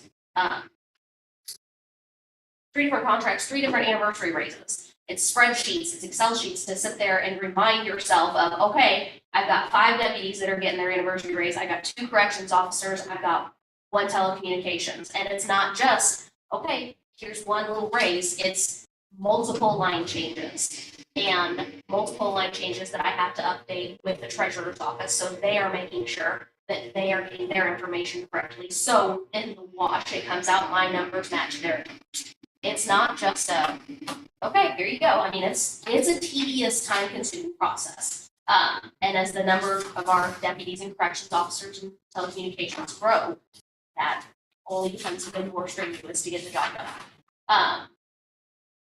So that was the logic behind that. So it's a lot more workload compared to, obviously, compared to 2008. Yes. I mean, not that I was working for the sheriff's office in 2008, but if you compare 40 or 50 employees to 101 employees, statistically, that's going to tell you that your workload has doubled on a job that's being done. So, If we had automation count, we wouldn't have to worry about that. I give it to her. It wouldn't be a big problem for you guys, man. That's what we don't. Some officers staff. She's a worker, no doubt about it. They can give them money to, however they see it. We don't have it. It's the only way we can get it. And the raise that she deserves is 3 times.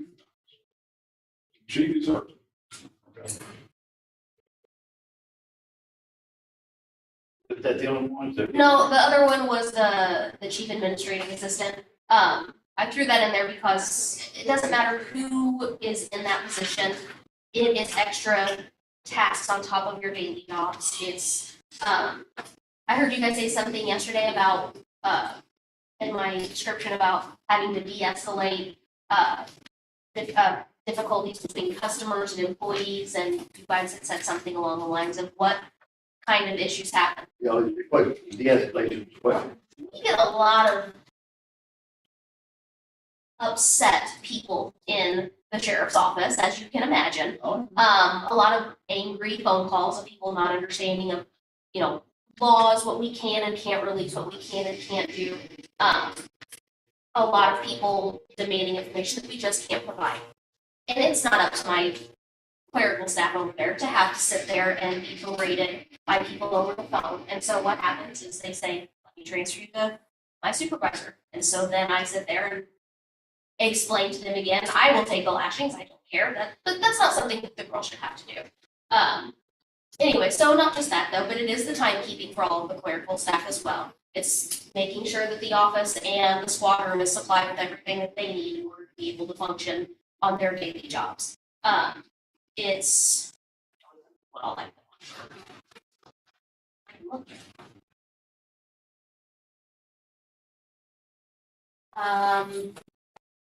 oh yeah, it's taking on the other administrative jobs when people are on their paid time off. Like I don't expect everybody else to step in and have to cover when I've got 2 girls that are gone. That's not right. Like if they help me, that's fantastic, but I don't anticipate them to have to do those things. Like I know that I've always been able to ask them and I can count on them, but it's not their job to have to step in and take on that responsibility. That's the chief administrative person's job. And I think I've said this, I'm the chief administrative position, like while I am in that position, I might be the first one to benefit from it, but I wouldn't be the last one to benefit from it because I've seen how much a chief administrative assistant has to do in that office. That person deserves to have some kind of extra bump for all the additional tasks they take on, other than just what their daily work is. But you'll get as many angry people as the assessor's office. During tax season, definitely not. The big difference is that in the assessor's office, nobody's got a gun. The only reason we know it's because we're armed. That tends to temper down a little bit, right? So I was thinking probably, Sherry and who came after Sherry? Big John? Alan, Jennifer, Jennifer, So I'm seeing 3 of you. You're another Sherry. Sherry's good. thank you. I mean, I'm not gonna say it's like the other, but you're really on the ball. I mean, really. I appreciate that. Is there anything else that you need to discuss or any other questions on the budget stuff that we need to go over with you all, Yeah, or we're good. Appreciate you guys coming in. are you good, Sheriff? I'm done, you're good. Yeah, all right, thank Yeah, a question totally off budget. Are you still getting the pictures, the cow pictures? Yeah, so I got one yesterday, but haven't gotten one since, Monday, I had one from the weekend. But, she's at number 10 now, so she's at rest, we'll catch her.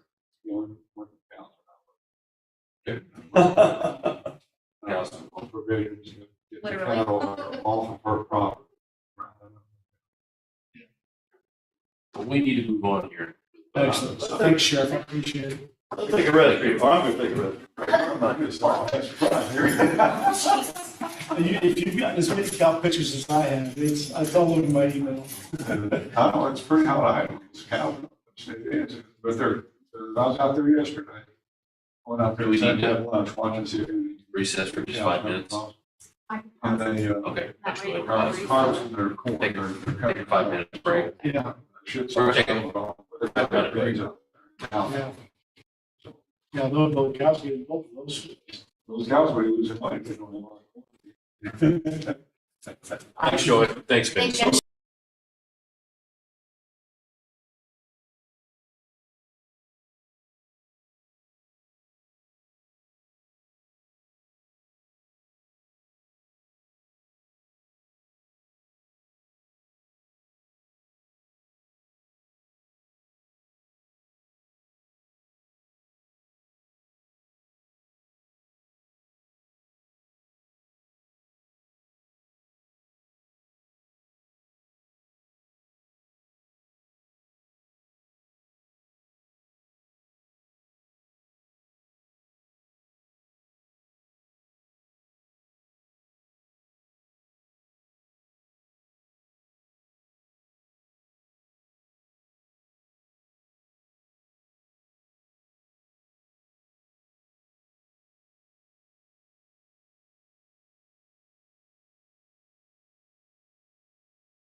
The treasurer's, the treasurer's server is in capital.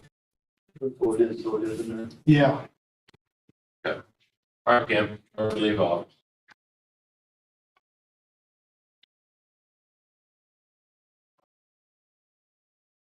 Can't hear you. Do you have any changes to the sheriff's office, or would you prefer to have your conversations with Rhett and move on? I'll do conversations with Rhett and move on. Gotcha.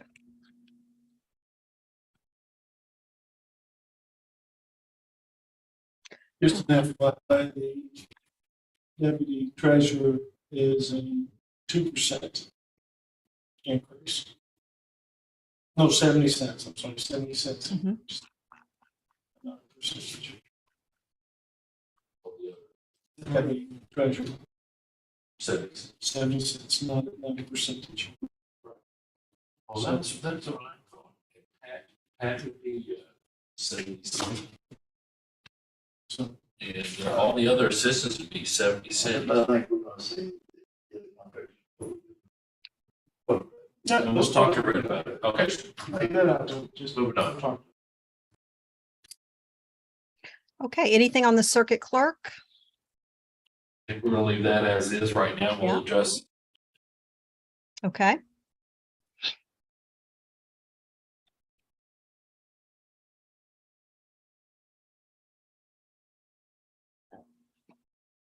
Any review on the state's attorney? Take a look at that.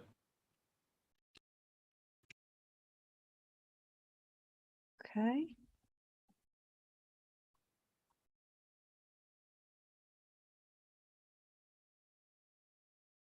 Well, I see one potential change there. In the employee line,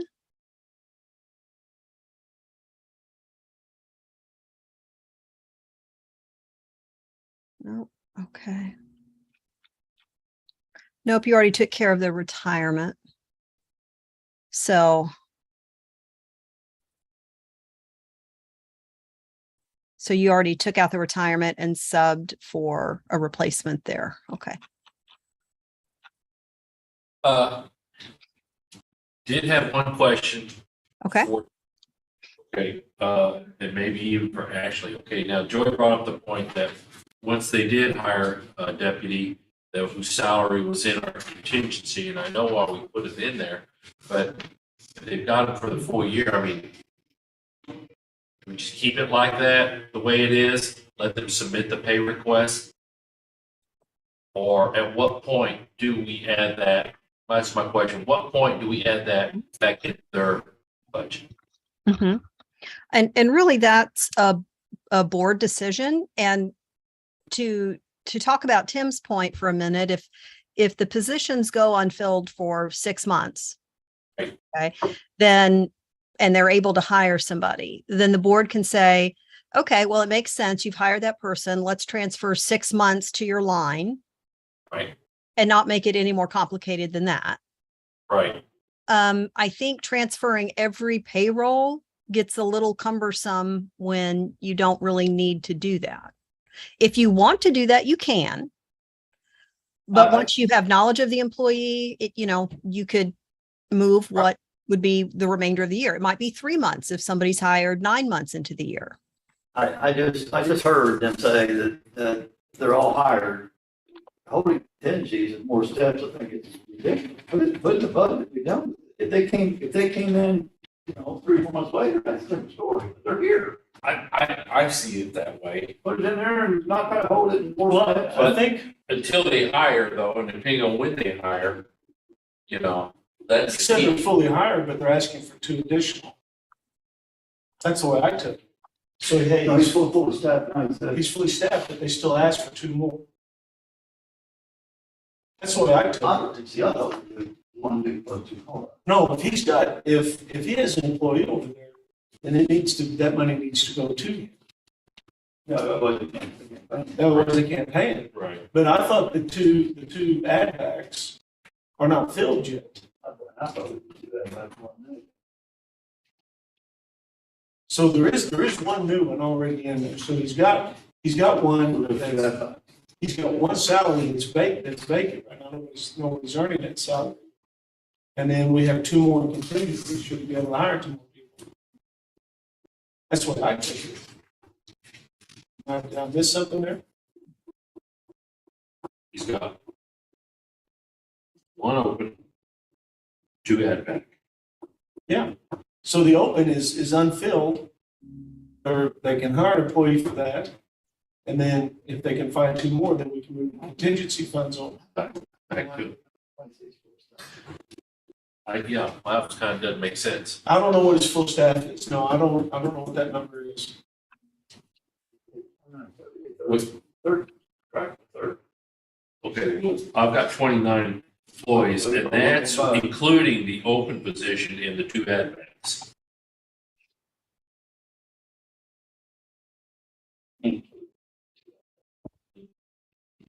Well, he has 26 deputies on staff right now. 26 right now on staff. So 26 maybe And is then he full said he's staff. full staff, And he said he was fully staffed. so we're missing something again. So he is. He's full staff, he's full staff. So we- Yeah. That's what I'm saying. I mean, and if you hire somebody, we'll move it right We're over. we're talking about, I'm calling, I said, how many do you have exactly later on? We'll keep What we moving. got right here. That's his, But he's full staff, that wouldn't be up. just so maybe he's got somebody over. Yeah. If he's got him, if he hires somebody, absolutely, we'll put that in right over. The whole amount. Yeah, but that's not. Okay. All right. Two different things going on. Okay, so add that to our list to double check on. All right. This is what I call, this is We're what I gonna call. run out of back stars to do that. So going back to the SA's office. Done then with that one. Kim, did you have any other questions on that one? I don't believe so. I know, I found that essay was funny.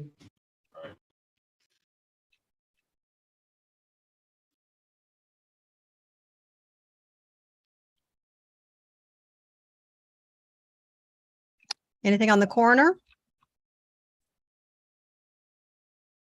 I think that's pretty cut and dry.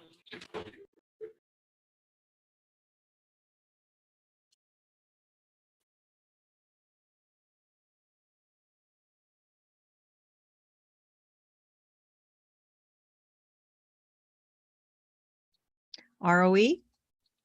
Nothing on the corner. ROE, I don't think, 8 I don't think it really does it. ROE, ROE is what it is. it is what it is. Anything on circuit court?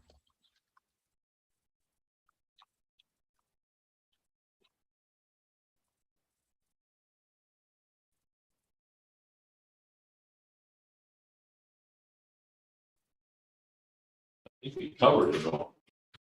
Okay. You guys got anything? I'll tell them for it. Okay.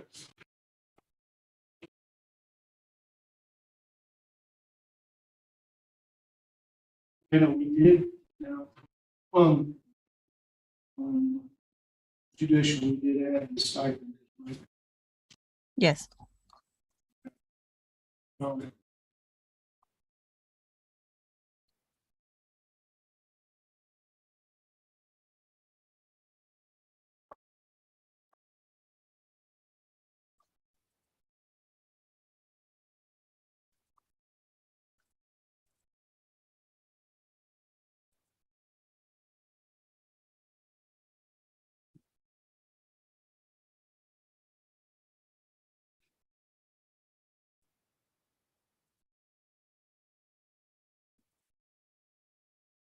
Public defender?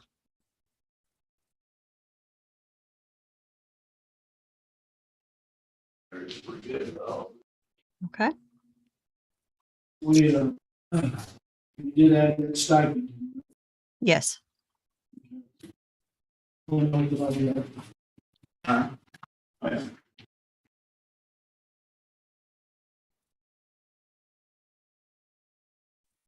Assessor?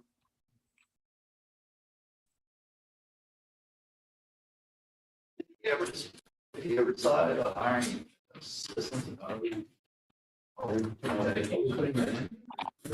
He's No, I ain't gonna do it here for long. Sure, one, we got to. she's under assessor.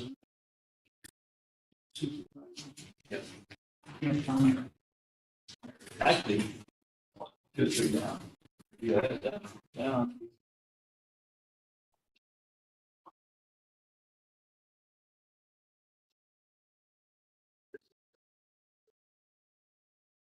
So we moved 2 of those to contingency, right, the assessors, 2 new employees, GIS.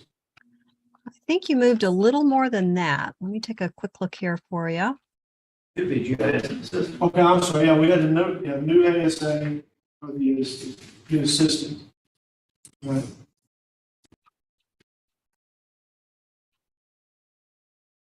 We had 2, looks like, into contingency.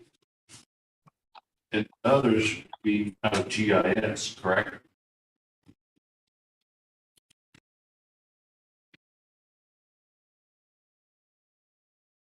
I'm going to look here at contingency. You have 3 positions in contingency, the assistant, a front desk or a front clerk position, and a deed clerk position. The others are part of GIS.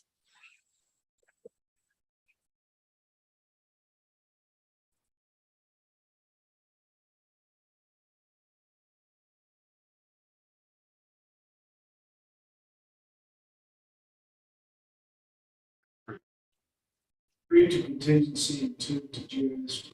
Mhm. Okay, that was the mistake then. Okay. Which brings our total 368.93. That's right. So what you have for the. Yeah. Yep. 36. 1, 2, 3, 4, 5, 6. I've got minus 6 positions.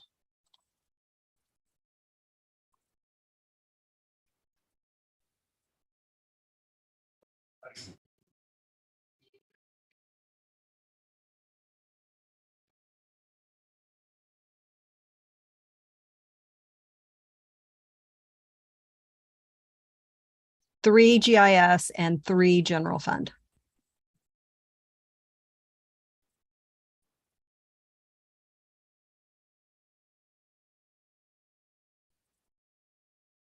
Does that agree with what you've got?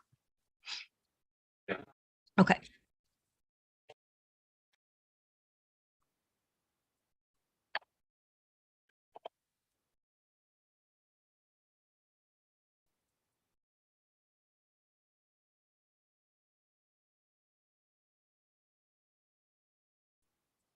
Anything on animal control?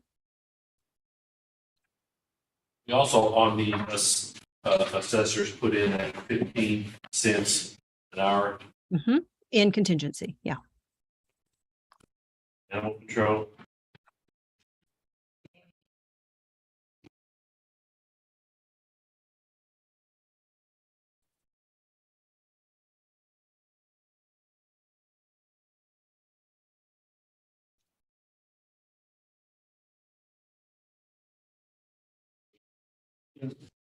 So,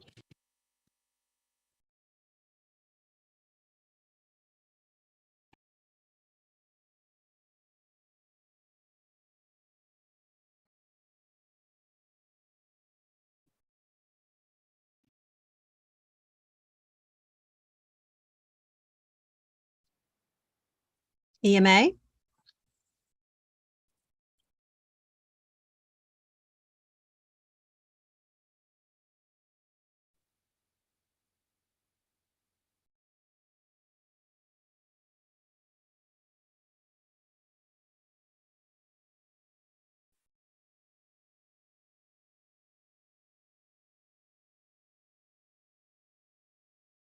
Just kind of. Set back on the request. The additional. Years. Right after this, and that, you can write out for everything, right? I mean, it's kind of a shocker to me. I couldn't believe it. I mean, I guess each one are two different animals, so.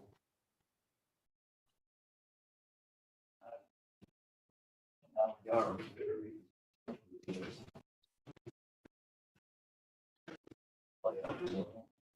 He didn't find it, trying to find out. Pat Creek's increase, that is 2% or is that 70 cents? That's 70 cents.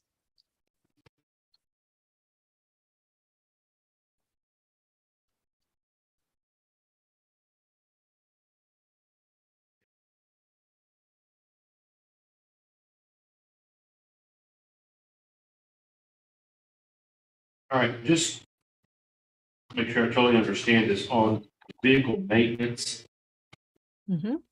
2415. Almost a $6,000 increase. Okay, so, but if we're gonna go with the lease, is that maintenance for the lease vehicles? And how many is he getting? Let's take a least- look. 1, 2, maybe? These I just- vehicles, I think he's getting 4. I think I would look at the big jumps. When you point out one, then the other one's equipment. Man. That's on 22, $10,600. It's like it takes you to 23,000 increase. Yeah, I think that's to get generators up and running and that kind of stuff. That's what that is for. Now, one of the generators, didn't he say one of the generators he thought for that building out here that we got for recycling? Because he saw the pigtail on it. Maybe that's why he put it in there. I don't know. I don't know. On his amended budget request, he does have a justification section on the increase. Would you like to just look at that and see if you agree? The two new vehicles, which will the new vehicles be the Dodge Rams? Okay, we do have. Okay. Okay, let's start with what Kim was talking about. Yeah. Okay. All right. Could you repeat that again, Kim? The amended budget he submitted Yeah. has the justification or the explanation for the increase. You just want to look at that and see if you agree. Yeah. Okay. Under vehicle maintenance, line item provides funds for routine maintenance and fuel for the two assigned vehicles, which is the 23 diagram. But yet, he's got 3 vehicles listed.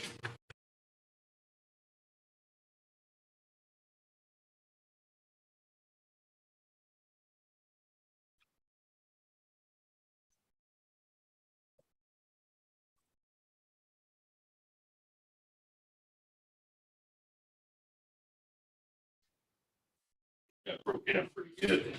I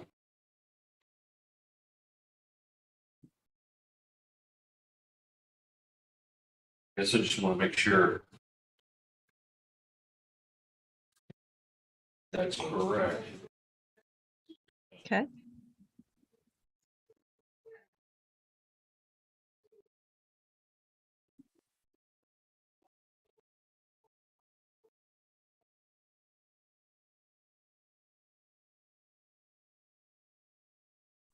It looks like to me the largest increase is fuel.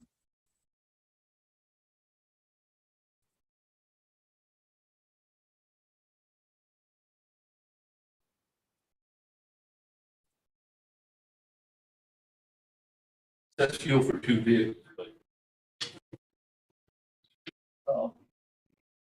But The fuel added together is more than the current year budget is why I'm saying that. Yeah. it's a little confusing because then he's got on line item 524110, equipment and maintenance. funds for overall maintenance of deployable assets, including fuel. Hmm. Adding fuel in that as well. Okay. So, yeah, So you're also, it's a wish list. That's all this is.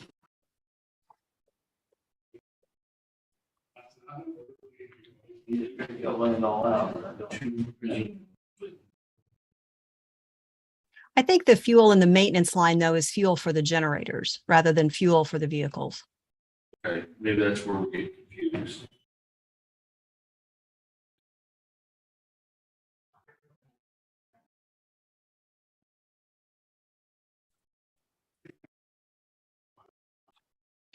Need to ask, about the generators. Number of generators here. And what they're.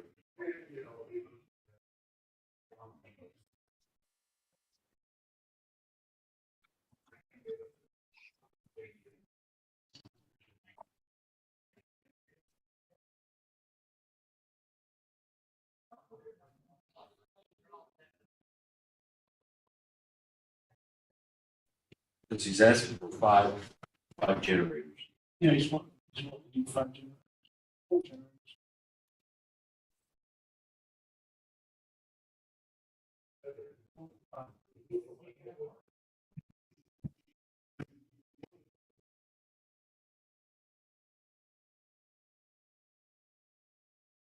You probably bring him in.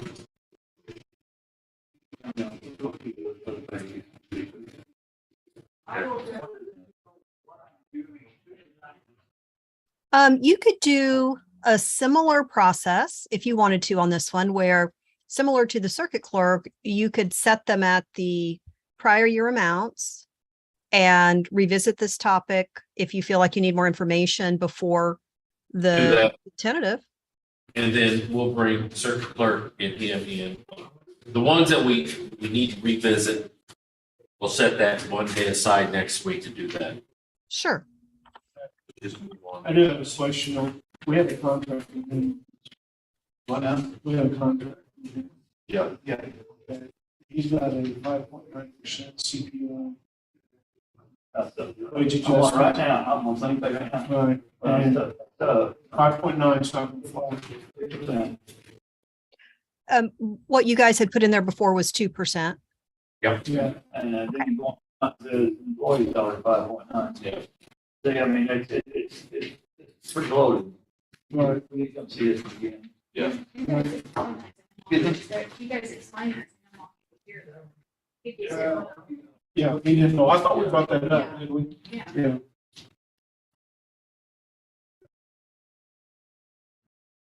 Okay. We can still bring him in just to make sure. Yeah, it's same thing. Man, I don't blame Bradley for everything.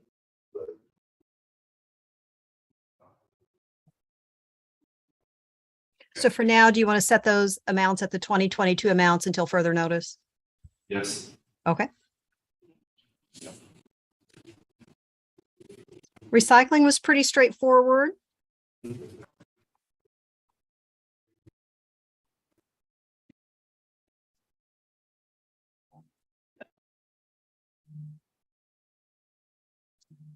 You've left general assistance alone for now.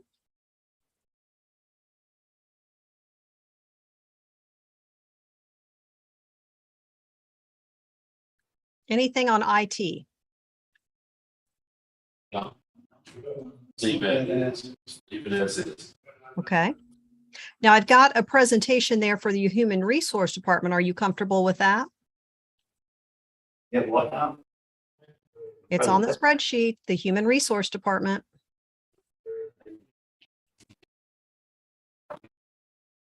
I have a question. You said presentation? How it looks on the piece of paper, the presentation of it. Do you want to see different words on the page, different numbers on the page? In other words, Does it look okay? What, did it meet your expectation of how you expected it to read? Human resources looks okay. Okay. New administrative. I thought I was gonna do a presentation. Sure, wait. I had a highlight in the county commissioner area for the health insurance fund transfer. You wanted to come back to that and see if you wanted to increase that at all?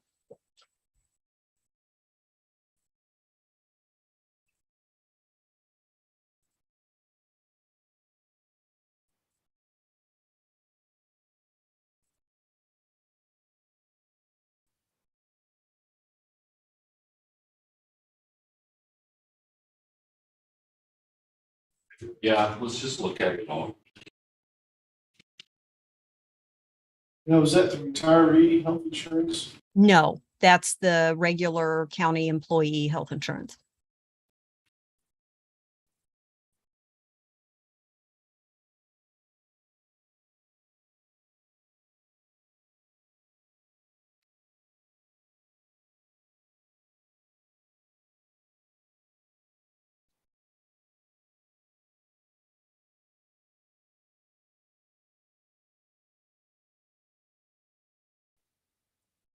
To give you an idea, a 10% jump would be 330,000. You could do percentage, you could do whole dollar amount. I think the thought process is, health insurance doesn't go down.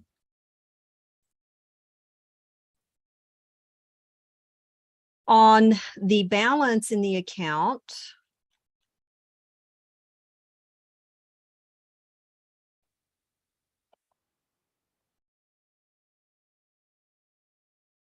as of August 31st, the employee health insurance fund had 1,792,000 in it.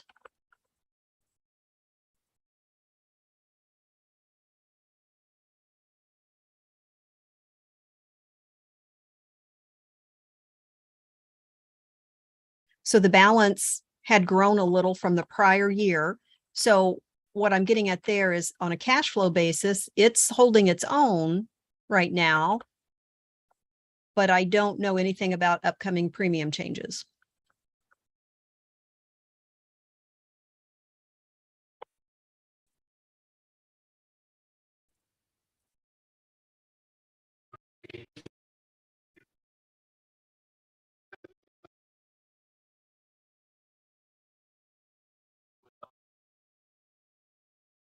You can also leave this one alone until you revisit if you'd like.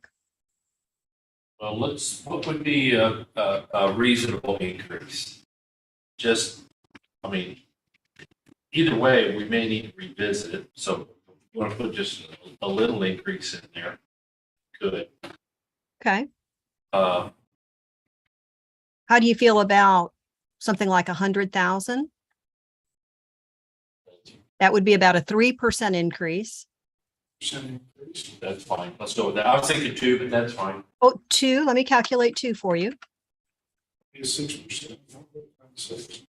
2 would be 68,000. Doesn't matter if we're going to come back and revisit it. Let's just want to make it an even 100.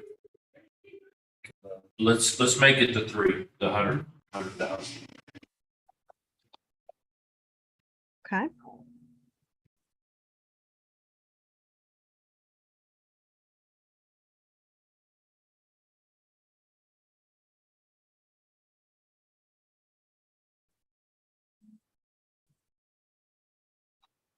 Okay.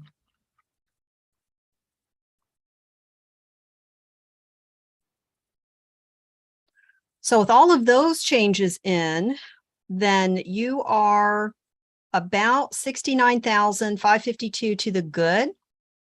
Do you want to just add that to either capital improvement or contingency for now and revisit that at the same time next week? Sure. Let's just put it in contingency right now. Okay. That works, yeah. All right. Contingency. Okay.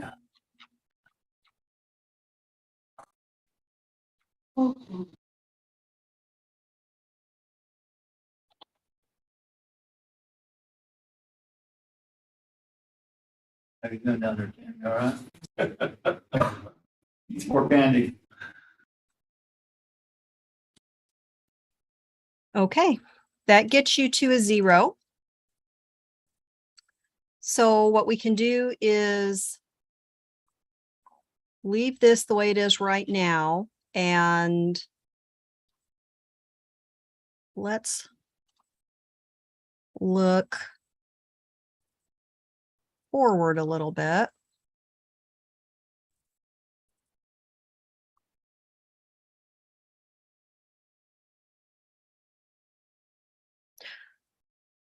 Would the 13th be an okay day? I don't know what you've got on your calendar for other appointments. Yeah. Check that. 13th. I'm good 12, 13, 14. For the 13th, I've got a 911 board meeting. Other than that, I'm good on Thursday. How's the 12th? 12 is fine. Yeah, all is cool. Okay.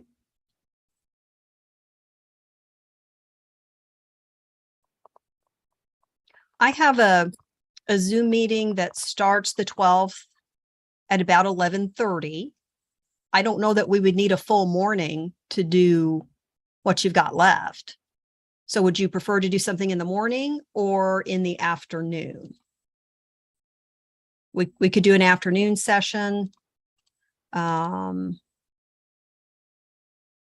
11:30 will be over with by 1.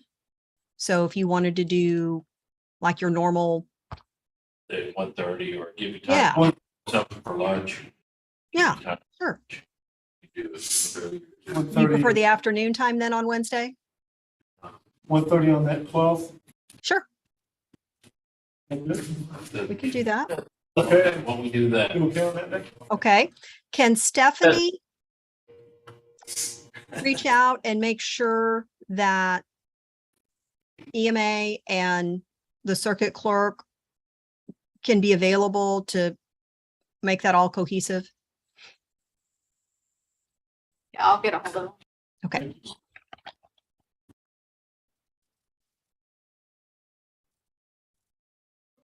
And if for some reason you need to flop that to the morning because of their schedule, that's not a problem. got enough time to do it, yeah. So, Just email me to flop it to the morning and that's no problem. right, so you'll be getting in touch with them, Steph. So.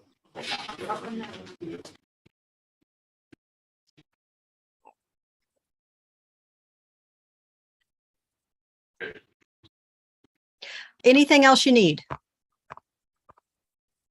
I think I'm good. Thanks.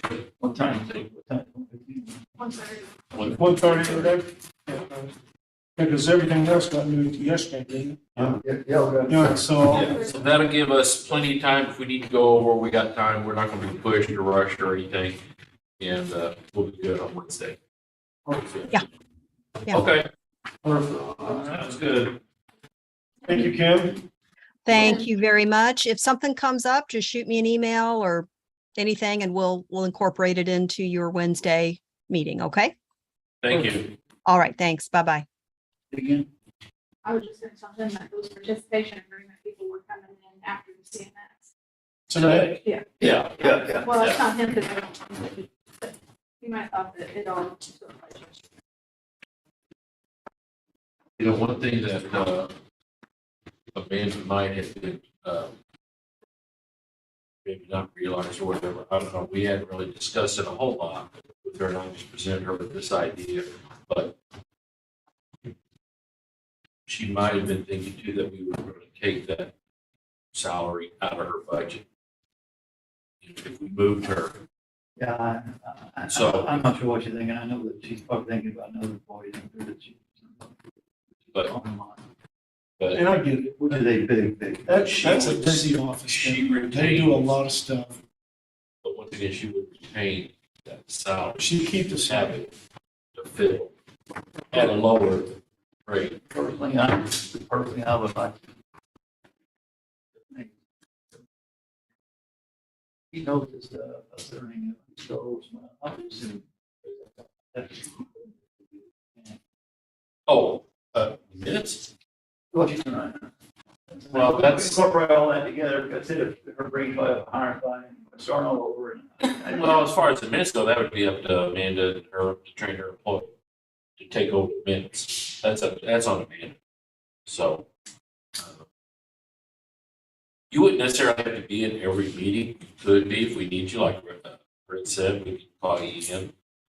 But I think we can give you enough stuff, and I think plus still be the receptionist, all part of it. Receptionist, grant writer, everything. And I think we maybe make your title some sort of grant administrator of some sort. It's just a title, it's all, you know. Grant writer, comma, GA, comma, liquor, comma. And everything else that is. Jack of all trades. With glasses, not with glasses. Make sure you wear your glasses. You're smarter with glasses. So, you know, we'll come up with a proper title and, yeah. We'll go with that. But right now, it's just a push. It's just That's all it easier, is. all of that, it's just easier to be in here and then to be able to do the minutes and things That's my, after you do it. that's my. Yeah. So that you're in here But- listening to it, and it penetrates, and then you go in there and you do the minutes. But That- you won't it's be just doing the easier. minutes. That's, I know, but that's what I'm saying, it's just easier. It'd be someone else. It'd be Stephanie 2.0. You like what you're doing. I mean, I She does like doing it. It's just. instead of having, you know, another person in here and then plus me, and, but if, whatever It works out. doesn't matter. I This mean, is an open meeting. We could have 100 people in here. Yeah. It doesn't matter. So, that's, like I said, but that would go away. So you really don't have to worry about it. Yeah. So, Maybe, unless Amanda wants to. incorporate if it. Amanda wants you to continue, that's on Amanda. She slept on it, so we'll see. I don't see. So, I anyway, think she's the kind of call off guard that she probably told a different day on her thoughts, so. I'll make a motion to recess and come back on Thursday. Second. And Marlo, you said recess, right? Yes, Yeah. Yes. Brandon and Tree, and I can send. Yes. everyone that is excited about it. And Brett's. I got errands to run. Make sure he's gonna be here this afternoon. I gotta run the cleaners and shoe place. You drive, don't run. I've done enough running today. Oh, Bill first. I can't believe you let your dog out. I'm just. No, I.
Okay, ready? Can't get it unpaused, hold on.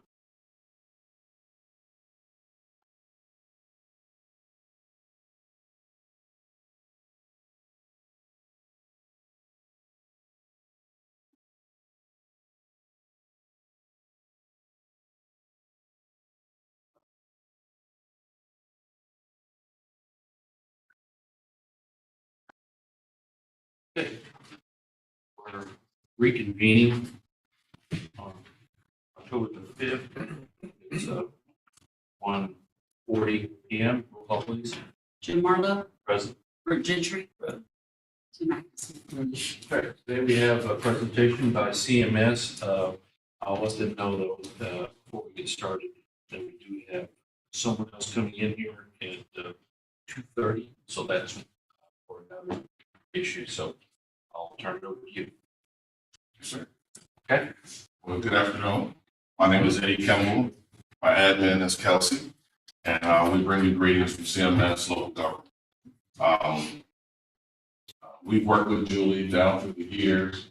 I've seen Amanda's name a few times here and there, but Julie is normally our go-to. The local government health plan was established based upon the Group Insurance Act of 1971. Okay. And the reason that this plan exists is to give local governments the opportunity to have an insurance plan that meets the needs of their employees. Not just an insurance plan, you can get insurance anywhere. Our insurance plan is titled or labeled as a Cadillac plan. As we go into details of our plan, you'll see why we don't pride in being the cheapest, but we do pride in being the best. Personally, everything I buy, I choose to be the best about it and the best with it. I don't always go for cost. And what I mean by that is I'm 100% disabled veteran. I've had 2 knees replaced. I've had left shoulder surgery and we'll have right shoulder surgery next year. If I had any other plan outside of the state of Illinois plan, I would own about $40,000 worth of bills for each one of my surgeries. I come out of pocket about $600. So for me, paying the premiums that we pay and not having to pay that out of pocket maximum weighs a lot more than paying lesser premium and paying out of pocket more. So I look at the overall benefit, which is why I love our state insurance. I did some calculations because most of your employees are actually with our Health Link OAP plan, Open Access Plan. We do have quite a few that switched over during benefits choice to our Blue Cross Blue Shield Illinois plan, which is also an Open Access plan. But I did some mathematics just to show you some places and areas where you could possibly save some money. As I go into that, I will say that the units have the right to determine which plan that their members will have. Do you all pay 100% for your members' insurance? No. Okay. And so therefore, if I was an employee and I had to pay, and you can show me where I can save $100, $200, $300 a month out of my pocket or put that money back in my pocket, I will be greatly appreciative of that. And so what I did was with our family plan, which is a member to have 2 or more dependents, right now that cost is $31.94 a month if they have the health plan. Okay. If they chose to go to the Aetna OAP plan, they will save $354 a month. They're gonna ask, is that the same benefits and everything, or? Yes, they're both OAP plans. They're both 3 tiers, tier 1, tier 2, tier 3. Again, with any OAP plan, it is the member's responsibility to contact their primary care physician if they have one. They don't have to, but if they have one, to confirm if they are a level or tier 1, tier 2, tier 3 provider. Okay. And that looks, I'm not overly familiar with the health trust, but that kind of, I don't think the plan design is the same, but this, them saying that's preferred and standard and out of contract. I think that's in essence of like a tier 1, tier 2, tier 3. And so, and looking at the Aetna OAP plan, that's a $354 a month savings for each of your employees. To maintain an OAP plan, but just go with a different provider. If they were to switch to what's called Health Alliance HMO, the savings increase to $382 per month for that particular family. I have Health Alliance HMO. Yes, I have to pick a particular doctor. I don't care. My doctor will write me a referral to go to the specialist for my knees, my back, my arm. It's all in cost because the doctor wrote me a referral. When you get on that operating table, the hospital might be in network, but the person that's putting you out, what they call those people? Anesthesiologists. Yeah. So those guys, take a hammer and hit you upside the head. Those people, they could be out of network, right? And so if you have an HMO plan, if they're in network or out of network, it doesn't matter because there was a referral from your primary care physician.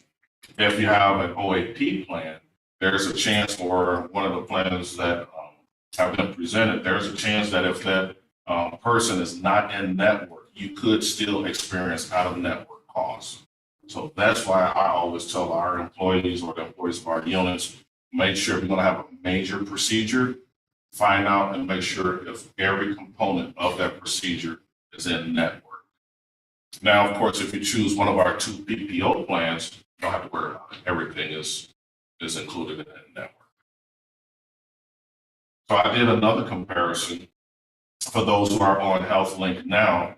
If they were to follow the pattern of some of your other employees and choose the Blue Cross Blue Shield of Illinois, OAP, which both plans are OAPs, they will save $483 a month just by switching from HealthLink to Blue Cross Blue Shield, and they're both OAPs. Okay, so again, some options, nearly $500 a month in savings, and that's on the family plan. But that would reverse also save the county too. It will Yes. actually save the county more than the employee. 'Cause the employee, we already are at like 9.5% or something. So I mean, they already pay their maximum. They're capped at their No, union contract. they're capped at their union. Yeah, they're capped at their union So- contract. So the way we've got the contract set up is we've got an individual premium amount that the employee is responsible for. Then we have an employee plus dependent amount, and then we have a family amount. And so those have caps too. So I think the family is $560 or 500. It's $640. It's $640 now. Yeah, and $540 for employee plus. So that's the cap. So the employee, whether anything over that amount is a savings to the county. The employee itself won't save anything because the amounts are built into, the only people that would say, I shouldn't say that. The only people that would save under the employee element would be the individual plan because it's based upon a percentage of the individual premium costs. The other ones are above and beyond the maximum cap. If that makes sense. You guys understand? Yeah. Okay. So then these numbers that I'm referring to actually saves the county money more so than the employee. Yes, I mean, absolutely. So I think the thing that's gonna be the question for, at least for most of the employees, is there's a $400 difference for switching the name of my plan. So what's the difference? And that's gonna be what their question is, you know, you don't, just because you save a little bit of ink in how many letters are in the name of the plan doesn't mean that it's gonna be a $400 savings. So there are clearly some differences built within the plan, and what are those differences? So you mentioned doctors, who you get to go to is a difference. Are there differences in copays? Is there differences in deductibles? Is there differences in prescription costs? Is there differences, you know, I mean, those types, because otherwise they would be the same price. Maybe. So there's no differences in prescription costs, except if you do go with the, well, no, because if you have HealthLink or Blue Cross Blue Shield, they're already with CVS Caremark. So there's no change in prescription costs at all whatsoever. It's not a hidden secret or a hidden fact that Blue Cross Blue Shield is a Northern Illinois company. Okay, you're in Chicago area, Cook County, Will County, you can get Cross Blue Shield almost any and everywhere. You start to dip south, that's not the case. When you come south, you're looking more at Health Alliance and Healthlink. Those are the two biggest carriers coming south. So if you do go with Blue Cross Blue Shield of Illinois, OAP plan, yeah, there could be an opportunity where some doctors that you might have seen in the past might not be a tier 1 in that program. They might be a tier 2. You can still see them, but it might be a tier 2. So what changes? Why the price change? Because it's a different company. It's from Northern Illinois, not Southern Illinois. If you go to Chicago and you're going to use HealthLink, you're going to pay a lot more for coverage in Chicago because HealthLink is a Southern Illinois company. Blue Cross Blue Shield has more network providers, so it's a little bit less cost, but you have more options up there. The one thing I noticed, or I was told about Blue Cross, you're on a trip, let's say you're Colorado or whatever, you have something go wrong, Blue Cross will be recognized throughout the country, where HealthLink is limited to what they look at outside. That depends on that depends on the plan type. So, They're the one the county uses the most. So, with OAPs, you're entering a tier network, so out of state might not be recognized as a tier 1 or tier 2. So you would have out of pocket expenses. So generally, HMOs are not recognized out of state unless it's like an emergency, but the two PPO plans, the local consumer driven health plan and the local care health plan are administered by Aetna, and they're like nationwide plans, which is our high deductible plan. It's the local consumer driven health plan, which actually this Hope Trust looks like this is also a high deductible health plan, which like their member cost is $920 and ours for this fiscal year is $999, so it's not substantial. And I was kind of taking a look at the plan differences, and there are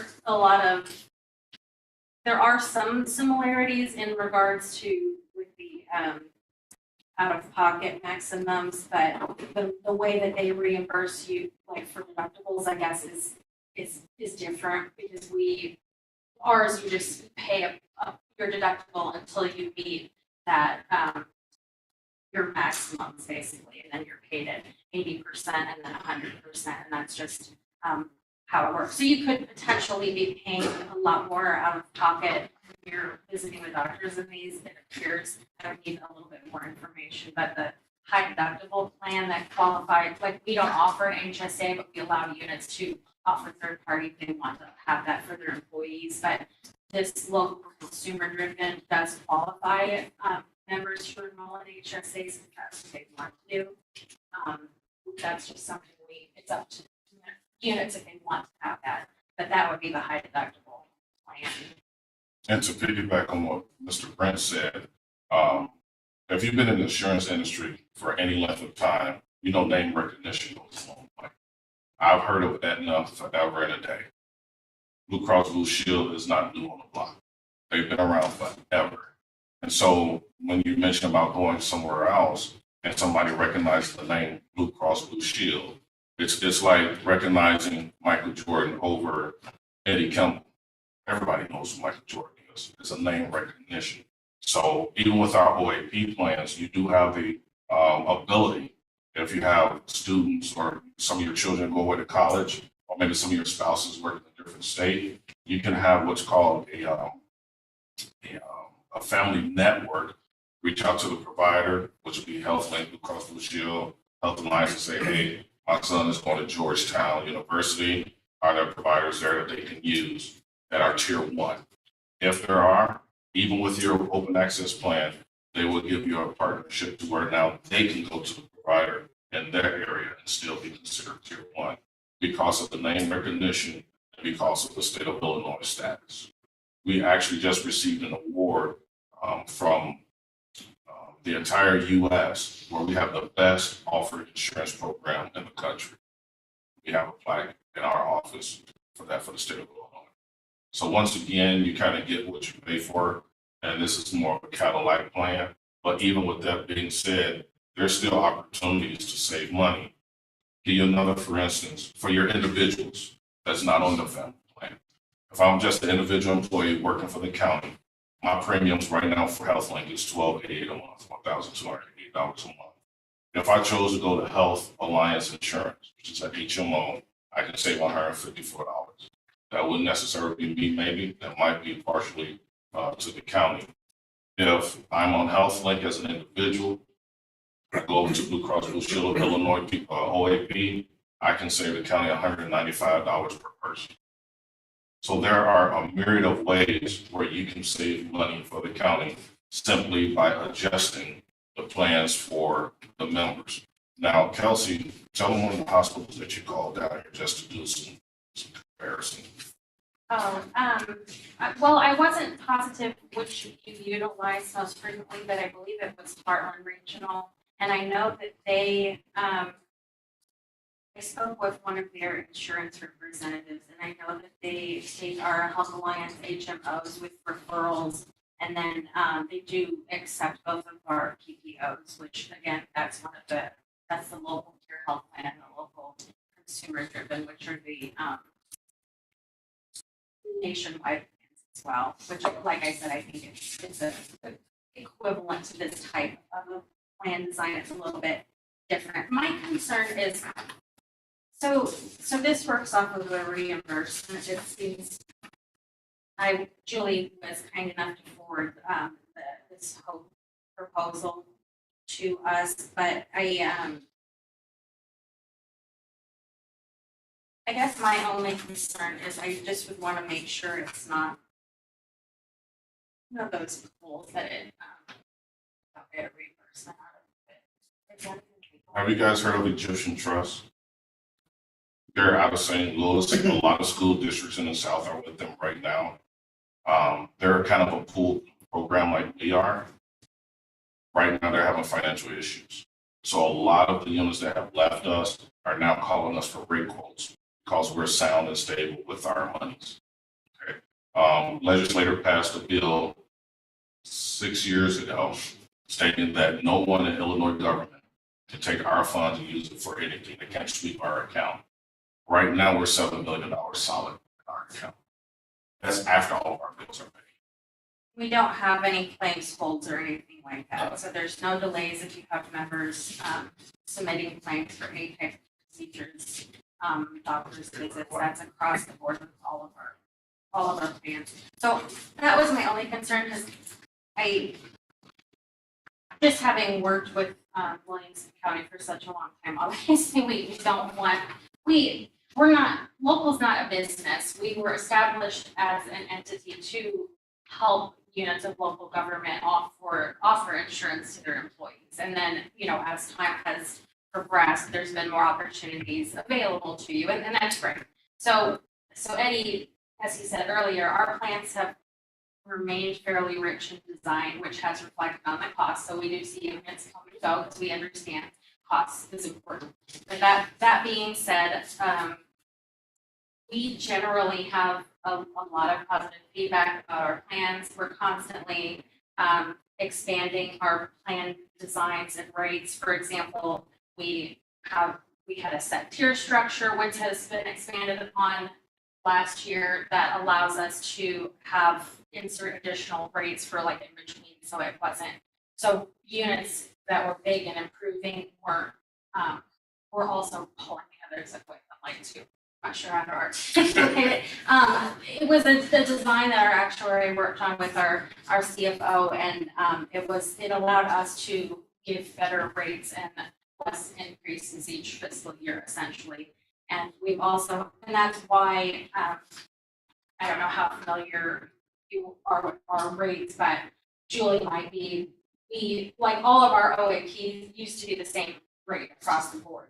Now, in an effort to alleviate some costs, rates were negotiated between each of the carriers. That's why the rates are different now for each carrier, even though the designs are the same. So if you went with an OAP that's available in your county, the plan design would be the same, but the rate may be adjusted a little bit because of that was a contractual negotiation. And that's always something we're improving upon, and actually, we've been in talks of adding sub-plans within these. So for example, you could have the HealthLink OAP plan at this rate, but we're looking at potentially offering a redesigned plan that maybe has a little bit higher deductible or something like that, and it would be cost within that, but then the employee could choose whichever one better suits. Because we're always, like I said, we're not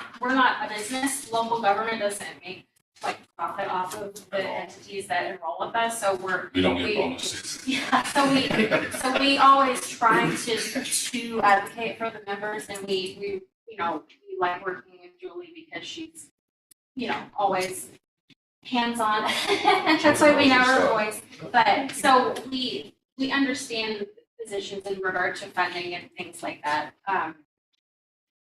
But I guess our big concern is always trying to be an advocate for the members and trying to make sure that your employees have coverage that they need.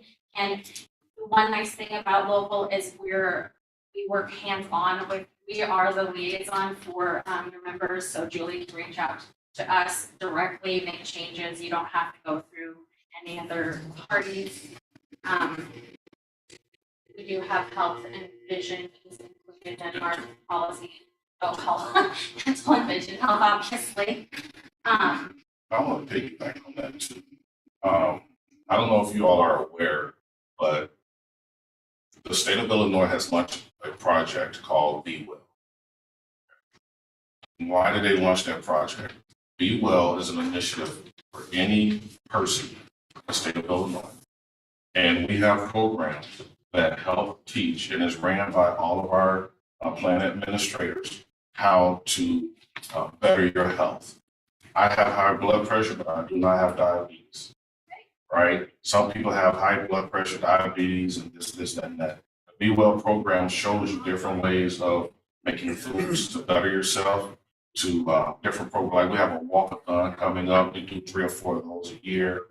Why am I stressing that? If your employees are in better health, what happens to your claims? They reduce. Claims reduce across the board. What happens to premiums? Premiums reduce. And I've been in this role for 4.5 years. Kelsey, I believe it's been 6 years or so. And one thing that we have been fighting for, and finally, our deputy director has been hearing us, is to have programs that units can participate in to save them money on their end.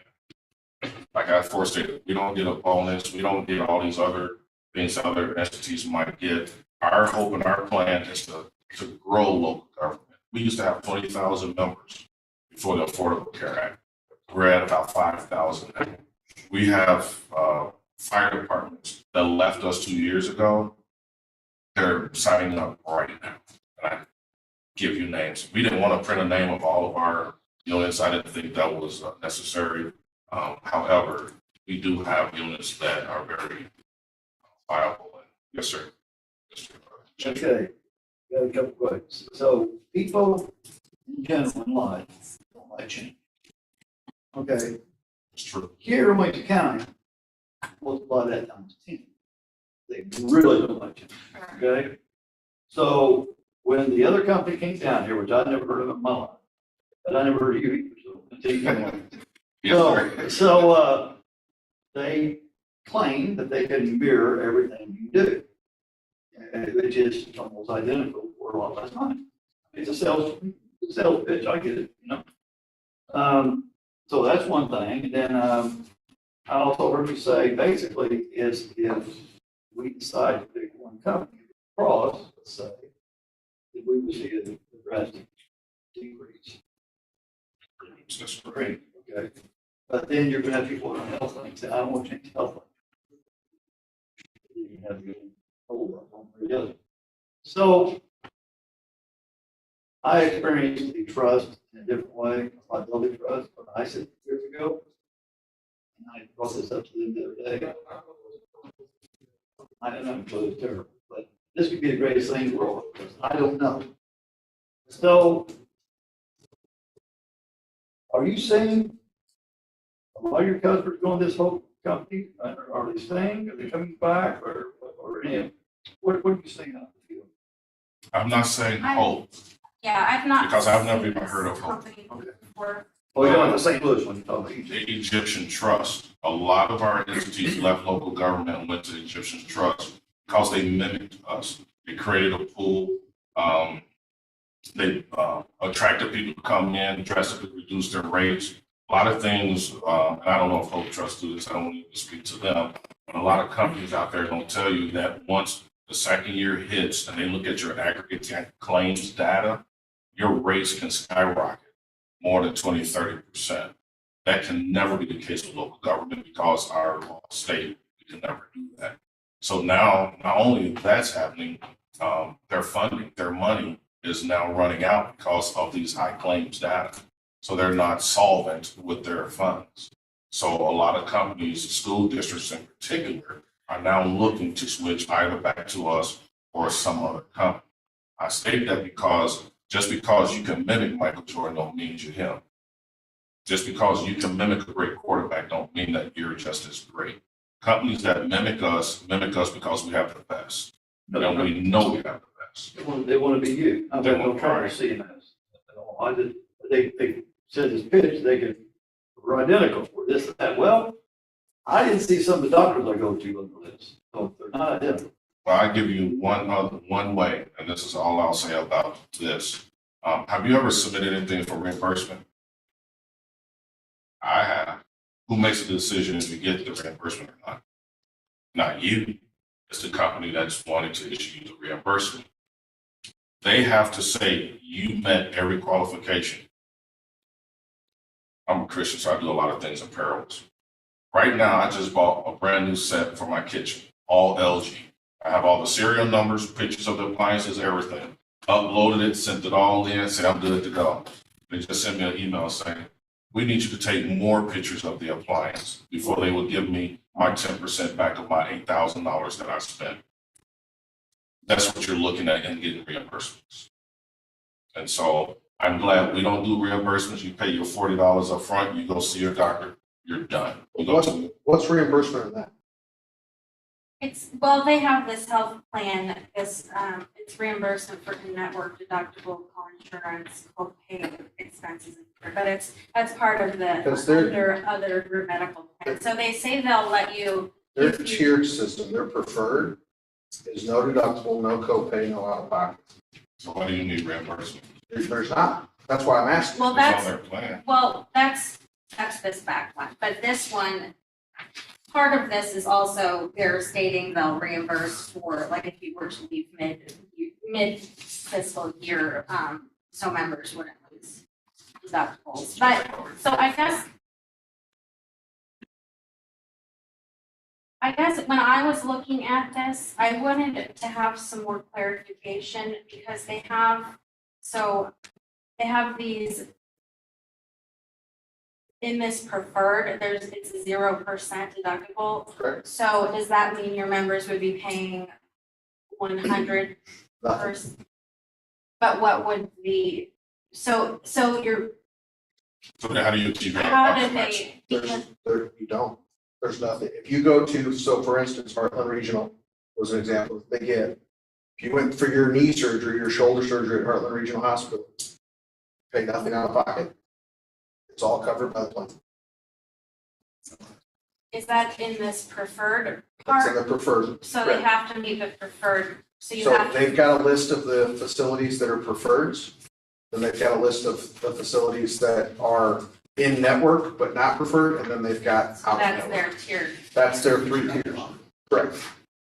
So I guess it's You in, gotta hit the deductible somewhere, right? You have to. In the insurance world, you have to hit a deductible somewhere. The only time you do on the deductible is if it's in the HSA plan because it's a high deductible. I think they said it was, well, there's a deductible I and think it was it's $400 standard. is what they said. there's always gonna be a deductible built in the plan because you can't assume that everybody's gonna go on the preferred. But if somebody took the plan and went to a preferred every single visit for the entire year, they would pay nothing other than what the premium cost was for the health insurance, is the way it was explained. I mean, that's the best plan I've I've ever heard. I'm a veteran of United States Army. and I honestly Never would had a want plan like that, clarification so- on that because that's a person paying $1,000 a month for unlimited coverage, like that, you know, it doesn't sound accurate. Sounds too good to That's why I personally would want Oh, I more do. information. Because I gather that this tier network where they're offering this preferred is because it's in this area that they negotiate with. It's actually, they went to the individual entities, asked them for their rate sheets Uh-huh. to sharpen pencils. I think was the term that they used.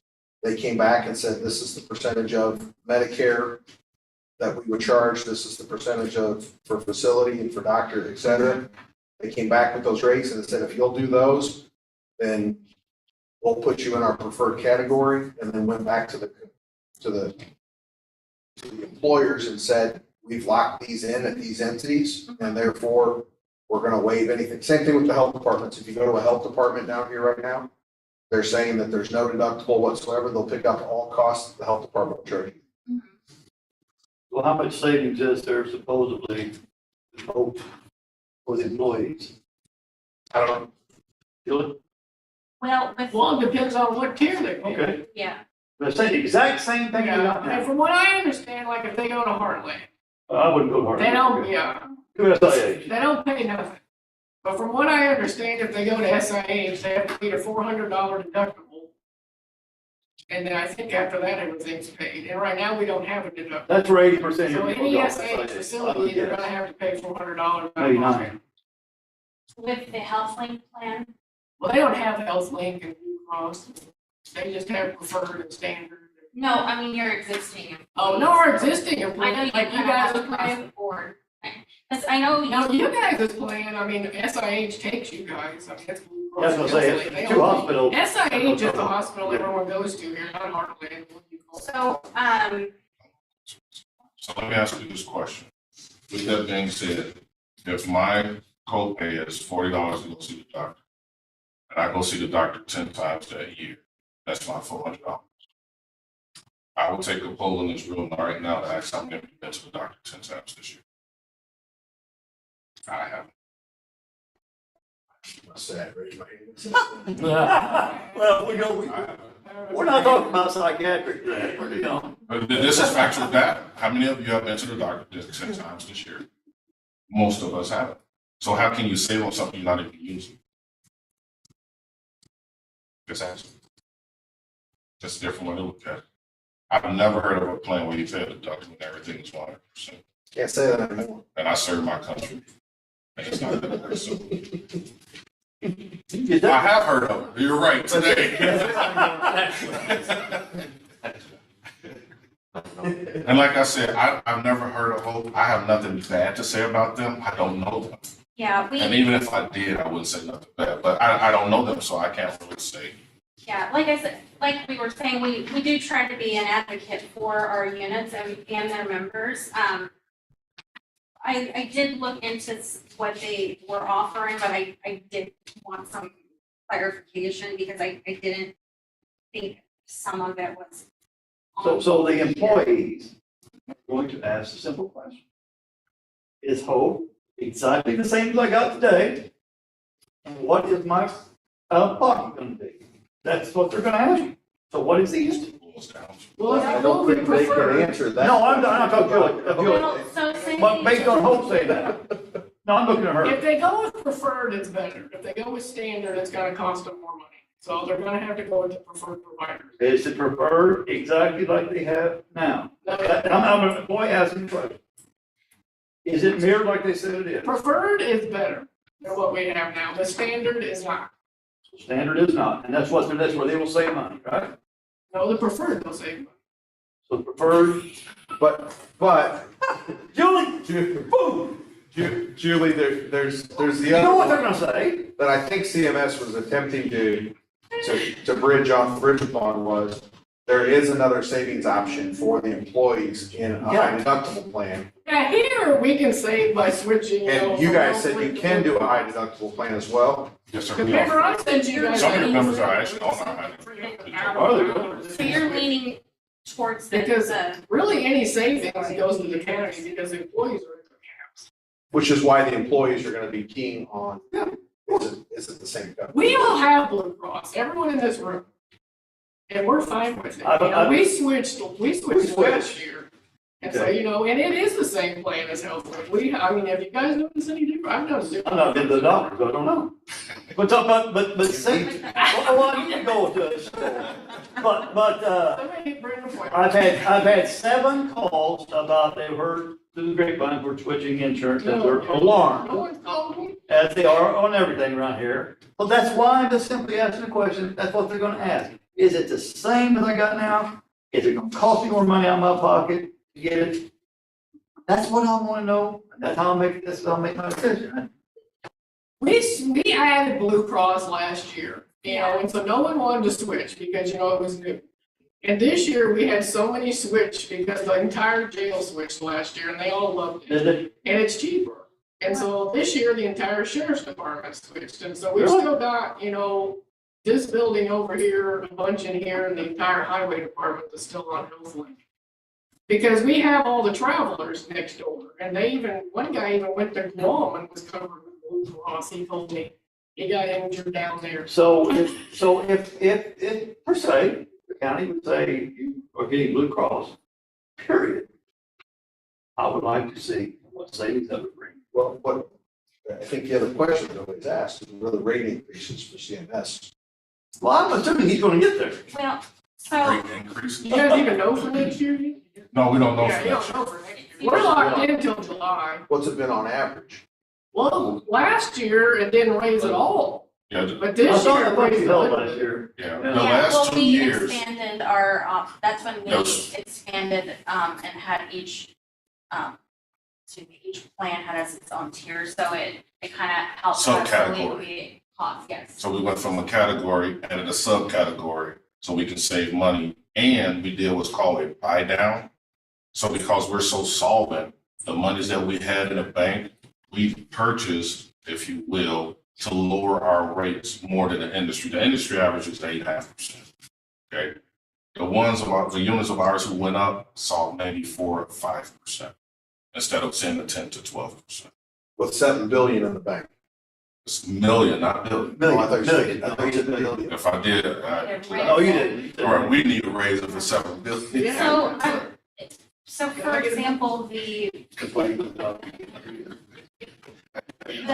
Cross Blue Shield OAP that a lot of your members are in, for member only, our current rate is 1,093 and yours is 1,090. That's the preferred plan. That's, yes, but then it looks like they have a different plan if you have a spouse or children, it's different, probably because children have lower plans, like demographic information. But then do you have to pay for this health reimbursement plan also? I don't know, I'm sorry. The health reimbursement plan, I think that was separate. That was the one they were talking to you guys about, putting the 2,000 in, remember? So they can either have that plan. No, the Is that what HRP it is the was? spousal plan, that if you're. Oh, yeah, that was the Spouses, one, yeah, children, that they would leave cover the county. everything. There's 100%, there's Yeah. 100% reimbursement of the cost. Right. But then they don't reimburse you for the cost of how much extra it is. So if you have a deductible on your spouse's plan, then you send that deductible into Health Trust and they'll issue a check for it, put in your pocket. So Kelsey and I are married. We have hope. She goes to the doctor and pays a deductible. She's gonna give me her receipt. I'm gonna send it to you. I'm talking 2 different insurances. So Working 2 different. say you're married, she works for the state of Illinois, you work for an employer that has the Hope. Yes, sir. The Hope Trust or the employer will pay you to go onto your spouse's plan and then cover any out-of-pocket deductibles that you incur Oh, that. on that calendar- plan. that But that means calendar you're not year? paying my premiums. But you'll pay for my deductible. Well, I thought it was. There's a premium cost for the HRP of 300 or it's $300 or $400, whatever it was. $450. Is that a monthly rate or is that a one-time fee when you? Monthly rate. Yeah, I think it's monthly. So basically, they're paying you to have your employees go on their spouse's coverage, and then they're gonna cover the deductible Yes. and reimburse that. Yep. shifts liability. No, it does. I mean, without a doubt, that's what it does. I mean, it makes sense that that's a perk that they would offer to bring more individuals into the plan. I guess I just would. So is the 450 in addition to what I'm paying monthly, and is that always, like, is it, like, if I'm have this plan and my significant other has plan B. So it's mid-year and we decided is it open enrollment, I guess, that we have to have a qualifying It's gotta be event a qualifying event. to have them come over. So your spouse has to lose their job, lose other employment or whatever the situation is, or it has to be open enrollment. Then they can come over and my company will pay all the deductibles that they've paid out of pocket. But then I'm paying $450 a month in addition to the $1,090, and then does that get added? There's no 1,090. Well, that's the, So most of the employers that are on that, I can tell you, they normally don't charge the employee anything for that. They pick up the full 450 because it's still a savings to the county versus what they're paying in a normal premium rate for the employee, for the individual. so it's not in it, So there's no cost to the employee at all. that, to bring them on board. Correct. To go, No, to go to your spouse. To go to the spouse. It's to bring your spouse. No, No, they it's want to you go to the. Oh, to So- start. leave. So say I work for the Department of Corrections and I've got health insurance available through the Department of Corrections for my family. A lot of plans require that you have to take the health insurance, so there's no benefit, there's no dollar amount reimbursement. Some still offer a dollar amount. If you don't take our insurance, we'll pay you $350, those types of things. This basically, instead of paying the $1,000 premium a month, of which you're responsible for 110, and the employer's gonna pick up the extra 890, the employer says, go over to your spouse's plan, we'll pick up the deductible, blah, blah, blah, blah, $450. So now there's the savings of $440 per month that the employer realizes. The employee saves the 110 that they normally would have paid, and they still have the coverage without any deductible out of pocket. And then they just have to hope that the coverage that the spouse has meets the needs of the family. Absolutely. No, I mean, that's why it's not a mandate. but for the employee, regardless of coverage, then it's gonna be paid. Right. Whatever it is. So if we have like, say, GM plus one, is that considered a family with you guys, or do you have? We No, have, it's employee plus This one. employee plus one. And Family there's is family more plan. with us. Two or more? Yes, sir. that's part, yeah, it maxes out there, and it looks like this one has, So you have 10 people.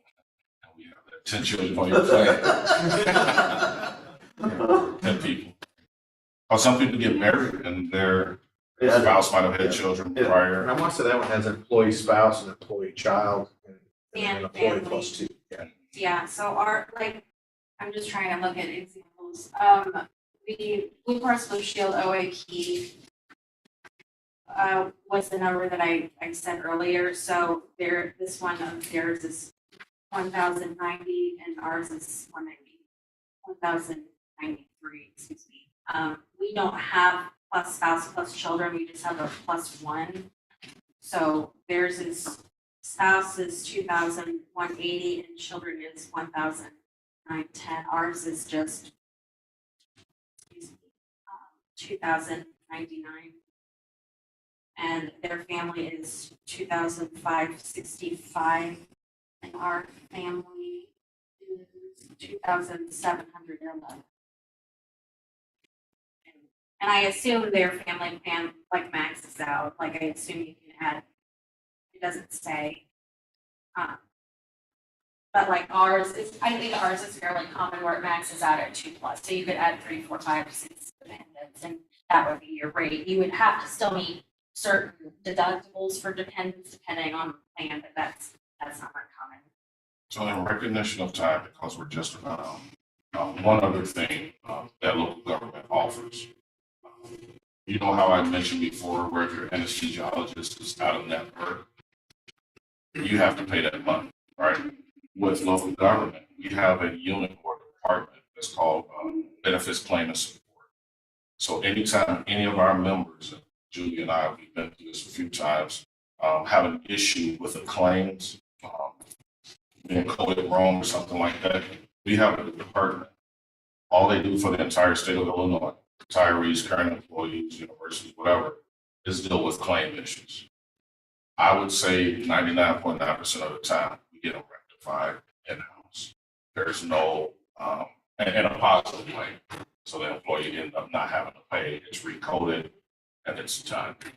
So we have a department that handles eligibility, we have a department that handles claims and support, we have a department that handles all of our questions when it comes to Medicare.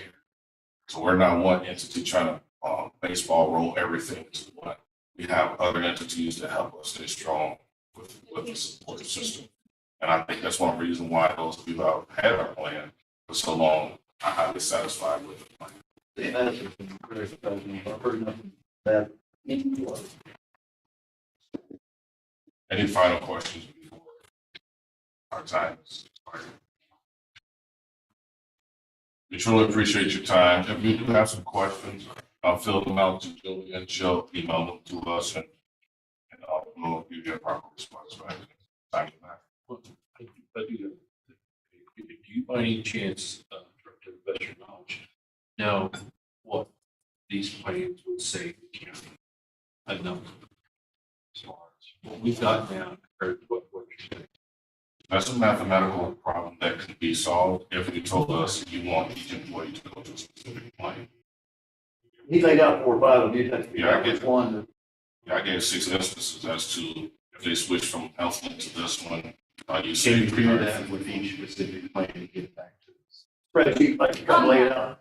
Yeah, absolutely. Well, how many employees you have? Yeah. Times 20 plans?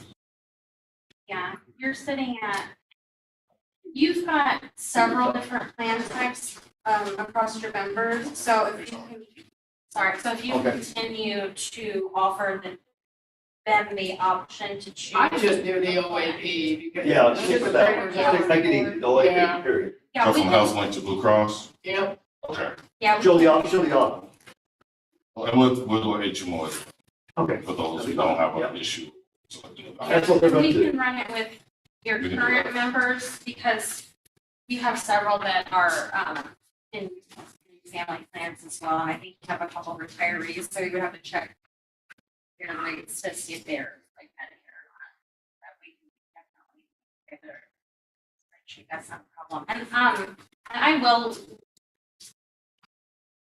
do a little bit more digging. I had researched some of Hope's information, but I for my own sake, I would want clarity on this just because it doesn't seem, Real. The norm. yeah. Never So, seen and just for your Williams and County's sake and Julie's sake, I would just want to make sure you're not entering something that has anything that they're not. Because if you do choose to leave us, because it's mid-year, you will have a 2-year penalty before you can come back. So if Google hits the fan and you realize that things were not what you thought they would have been, you have to wait 2 years before you can come back to the best plan. If you have to say so yourself, right? Hey, I'm a living example of 2 knees, a shoulder, another shoulder next year. So. Violent man. Plaque on the wall. Yes, sir. Thank you all so much for your time. Thank you, guys. We have to Oh, sorry. end our little talk. You guys were leaning towards this, not the high deductible, primarily this 400. Ask Julie that question, is that right? Lean more towards the $400, right? Not For the, Hope Trust, yeah, $400, we're not gonna do the high. Well, the high deductible, Oh, they left out there. that is attractive to a few of our people. Because they don't simply don't use insurance. and it, like the younger people and like a lot of people like the high deductible plans, but we can talk about that later, but since we do allow members to enroll in individual plans, like if you offered Blue Cross or the OAP to everybody, but from the couple that wanted a high deductible, because the high deductible rate is less There's very expensive few people with anyway, that. Right. so that might be something. Thank you, guys. Thank you. Thank you, take care. Hopefully, a little quicker coming back. It says 17th Street barbecue is good. Pretty good. Yes. Are you doing Marion or Murfreesboro? The one that's off of exit 54. Yeah. Yes. Yes. Thank you all, take care. I got it. Thank you. Thank you so much. Thank All right. Absolutely. Here, we come in. How are you? Doing well, how are you? Need a couple minutes to button up or? We're gonna let you, you're gonna get signed, you're done. Get it rolling then. I did. Yeah, she works. Minimal Yeah. questions, just logistical stuff, you know. Would it be possible, this is the boom shot, once this 20 grand runs through it, can we apply for another grant? Yeah, it's open. It's As open. long as We there's won't money. say no to anybody, but it'll be a board decision. Yeah, Sure. So we'd have to, and there are other places where we're spending money. Yeah, I wanted to see if we could ask again, or. if It this doesn't is hurt one to shot ask. thing. If you don't ask, you're gonna find out. So- Yeah, when I wrote it, I knew that the limit for Marion was 20, so I thought the limit here was 20 as well, so. I wish you would. But anyway, we were just curious. Yeah, we're doing our best to spread it around. Yeah, as sure. far as we can. And then there's a lot of people. in this county. There's a lot, yeah. If you wanna, we could almost touch every single town. Everything. That's really cool. I think we've decided it was energy was the only Energy's one. all we haven't heard from. Well, and Krill Springs, I don't know if we've done anything. We were Well, actually gonna do that something might with tie Krill. into another. Right, right, so there's still hope for Krill. Another concern. Reimbursements, is this gonna be reimbursement voucher system like Illinois State does with their assistance program, or is this gonna be cash up front and show the accounting? It's going to be put into a fund and send the invoices to the treasurer. I think you guys were We'll talking approve about it. like scholarships, isn't that what you were talking about? Yeah. So as you use it, How often can we put those forward? It's a week. Oh, What's 2,500 tomorrow? I mean, why would you do? Okay, good, because that was my concern, because that's kind of like, we're already broke. I don't like using that word. So Gotcha. we had a, like, waiting for insurance reimbursements. When they get cut, it's a different story, but they can submit anything. You know, if for some reason, we want to put this caveat out there. You get audited in the future, and for some reason, the US Treasurer says, no, this doesn't fly. Get that one back. So, That goes into the third question. So it sounds like we'll be able to sync up our requests with payroll. Sure. Turn it in when we're doing payroll. and we'll get- Right. Perfect. Okay. and I would recommend talking to Ashley. yeah, so Okay. on your way out the door, like, I'll tell you that. stop at the first floor, talk to treasurer's office. So like once a month, we could just bring our paperwork to you and turn it in and just. And and what he does, he runs it up here, we give him go ahead, and then he zips it off. That's gonna be way easier. Okay, because my kind of concern when I was reading this, I'm like, okay, do we have to wait to be reimbursed for $20,000? Illinois does it by quarter. Yeah, Oh, So, Yeah. And then what's needed for reporting? I want to make sure that we turn over the accounting and that kind of thing, but we have different concerns. yeah, we can't. right, So, I mean, we're gonna keep not parallel records, but That's probably a question for Ashley. a viewable portion of the they're record. asking downstairs. Okay. yeah. Okay. We just put up. We just signed fast. Okay. Nice to have. What's the HIPAA? Well, we can't give any identifying markers for the, then it's same as seeing a doctor. But as far as how's that affect? Yes. So that's what Because we're trying to figure out. eventually this question is gonna get to me, so that's the Okay. reason I asked now. You know, when we turn over accounting records to say, yeah, this many people from Williamson County have used that, you know, we can't say, Mr. White on this street has used this because that's a HIPAA violation because of confidentiality. So how can we, yeah, And it's somewhere between, this is how many people we've helped, and here's our exact records. We're gonna step over that line into, we can't give you that information, so I wanna know where. Initial them? What we do on the intake, we can, but what we do on the intake is mask them with a serialized number. yeah. Okay, And what I'm hoping we then can, that'll be fine. If we don't have if we don't have the decoder key for that, yeah, then it won't matter, as long as you have the decoder key. Okay. and what we'll be able to show when we turn that in is this serialized number showed up 6 times, this one Yeah. showed up 6 times, and we complied with what we said. That won't be any problem. Yeah, that won't be any problem. As long as we don't have access to it, you guys will be covered from a HIPAA standpoint. So, yeah, that shouldn't be an issue. Okay, great. Thank you. Those are our big concerns.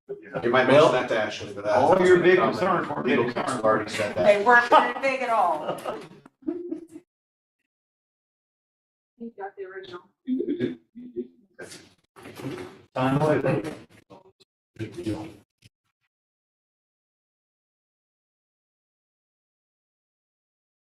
I thought you would say the staple wrong direction again today. Stephanie, she stapled on the right side. The printer did that, not me.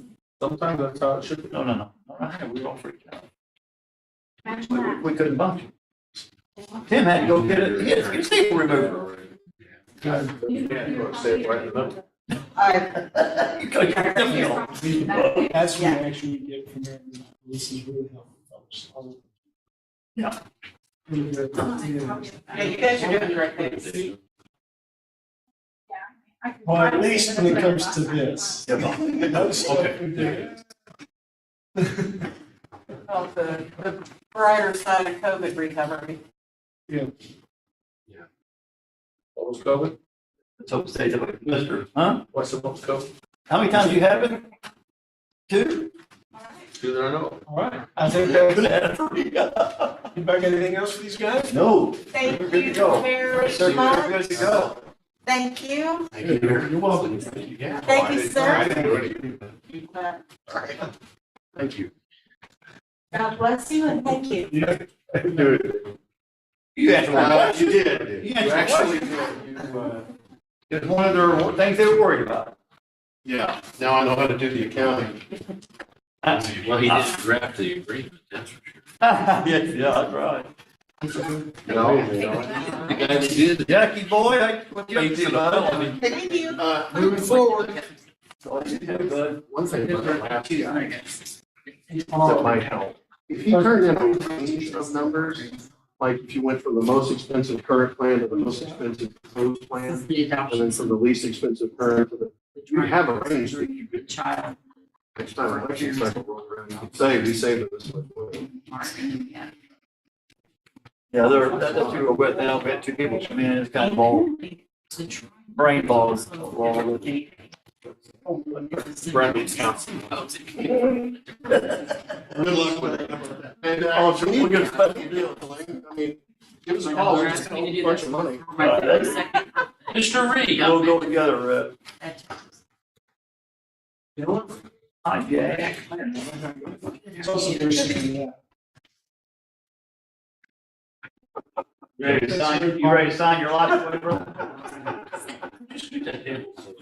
You know what, after looking at, someone told me about. Of course, you probably was the last one. Yeah, I guess it would really be a lot. Did you look at that one? Any questions, concerns? No, it's reimbursement based. This is not a real issue concern we're drawn out. You're gonna do the last 2 projects, I'm gonna do one on my own, but they're all gonna be. So we need your mind to talk that. Sheriff, I call him the sheriff of Nottingham. Affectionately.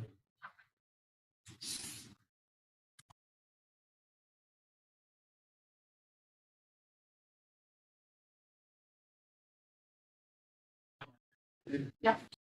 All right, Steph, you're doing good. Well, I talked to the contractor, the other day and told him that I haven't signed a contract yet, so we got originally, we're all good to go and stuff. Number staying. I want, yeah, so I'm gonna call him tomorrow morning, so I can get everything locked in. And the only thing, then, I don't know, hopefully it won't change much, it's just a rock. Somebody noticed forward to it. Oh, it's, you can't imagine beautiful stuff. You can't imagine how nice it'll be. And actually, we're in the process of, Brian Sloan gave us a lot, the Jones. We built a double bag sport, and we just put the shade on it today and picked up 16 by 16 cardboard and put it on a 20 by 20 pad. And, yeah, that's right. And I'll have to say, took our grandson out to Foster Park. Playground equipment. Thank you. Yeah, and see what this is gonna be, and what we're going to do in this initiative, I still have $60,000 in that fund, so it's gonna cost me probably 68,000 to take all that engineering wood fiber out and then put it in place and all that stuff. It's crazy. The adults need to take their shoes off to walk around. That's like you, I can get the junkiest swing set and keep your daughter and put it anywhere if I put that rubber stuff. That's the end thing. There they can, yeah. It's something. I So should going down for the employees. Yeah. You'll be the first one out there. Shoes off. No, I do. I certainly appreciate it and the consideration. What It means a lot. Yeah. those prices. Yeah. It's a good deal. I didn't think about it before I became the director of the park district, how much parks and recreation gives to mental health of the community. And it's just amazing. So that falls in with this art from all the things as well. You know, park district's the second largest public health institution in the country outside of the VA hospital. We consider it. So that's it. I can't thank you enough. And it'll, and get down. You did a good job, Doug. I know you don't miss our money. Oh, yeah, I did. Yeah, well, thank you. Jack. Yeah, thanks a lot. You got some years over there, didn't you? 34 years and 29 days. Thank you. Thanks, Stephanie. You're welcome. Now he's done it. Wow, I look like a toddler in here. Oh, see, don't say that. Don't bother me. This is not part of it. Nope, 70 done. You want to stop and forget that? Nope. Or my custody. I'm gonna refund. Need some water to rinse it off. No. I'm going to rest pants. Ah, that's not like Jack. Well, yeah, with us. Been around this. You drinking again, Brent? I would, straight up. I think you're smelling your breath, right? You're like, well, Yeah, they spiked my McDonald's. yeah.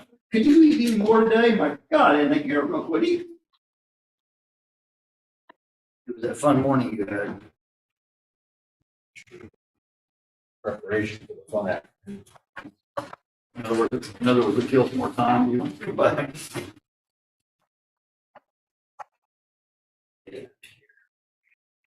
There's still ice on it? That's good. Which will melt. There you go. More stains. I carpet. Only this, because that's only my stipend, it's just this area. Even downstairs. Oh, that's the guy yesterday, it's terrible, and you're all right. Horrible, yeah. It's just grace. This thing's here, I will come in here, and It's got stuff. I've done my office We before. changed out. I don't believe it. Then you need to come over there and watch me. That's gonna be pretty good.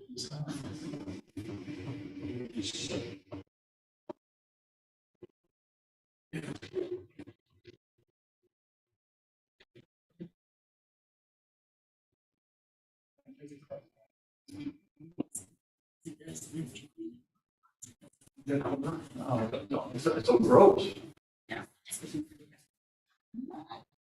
It's been, how long have we been in this? You think, well, Nine, nine, right? 2009. Was it nine? I thought it was earlier Well, May, Hey, Joe was than a, that. 8,000, I think we got everything I need to ask you. No. That was May, right? I think it's nine. Oh, wait, Joe's 12. Well, Joe's 12, so you came here, but I went to the dedication and It was 12. selected that year yeah, it's 12. The jail. with the jail. Yeah, jail was a couple of years after This, this. yeah. This was first. Yeah, we're counting down here. Hey, there's a whole bucket. Oh, no. I rolled you all up. You got it. That's all I can say. That's it. How many licks to get to the center? Count to 10. It depends. It just depends. I wouldn't teach them. Yeah. Okay. Couple questions that we had in budgeting, I emailed you. About PVC lease agreement, we still owe $40,000 to them. I know we've been over that lease agreement a number of times. So at this time, I believe the lease agreement is still valid because we've not negotiated the successor to that or amended it. So the 40,000 in addition to the levy would satisfy the lease agreement. Okay, so we still, this is probably the 10th year. Yeah, I forget how many years I are. think it was 10. Yeah, correct. So I'll submit $40,000 this year for sure. Okay, question 2. I'm supposed to ask you, do we have the authority, just want to make sure, to adjust the fine and fee schedule as the board Fine fee for who? for the direction of how they're going to be appropriated, how the monies, the fees are going to be appropriated? Criminal, Not the max, but how it's divvied up. For who? for criminal and civil.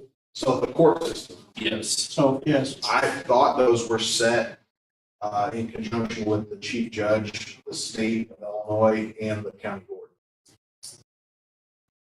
That there's certain requirements that X goes into, for instance, court automation, X goes into document storage, some goes to court security, some goes to the law library, some goes to, there's a whole laundry list of Okay, places that divide those fees up. Right. And I want to say it's based upon some statutory percentage Well, I'm combined not with sure Judge that Green. it is. I think. now we have adjusted it.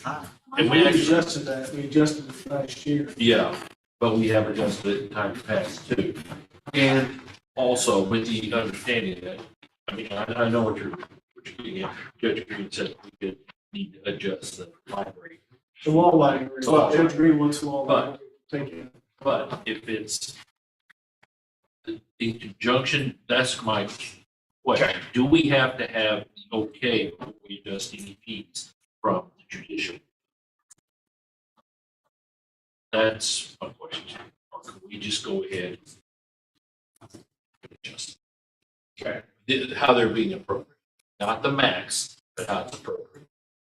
And I guess the law library may take the ordinance. Now, I remember a long time ago, Palmer was not in favor of increasing the max, so maybe the judicial sets the max, but the board sets the appropriation. So I believe that some of that is set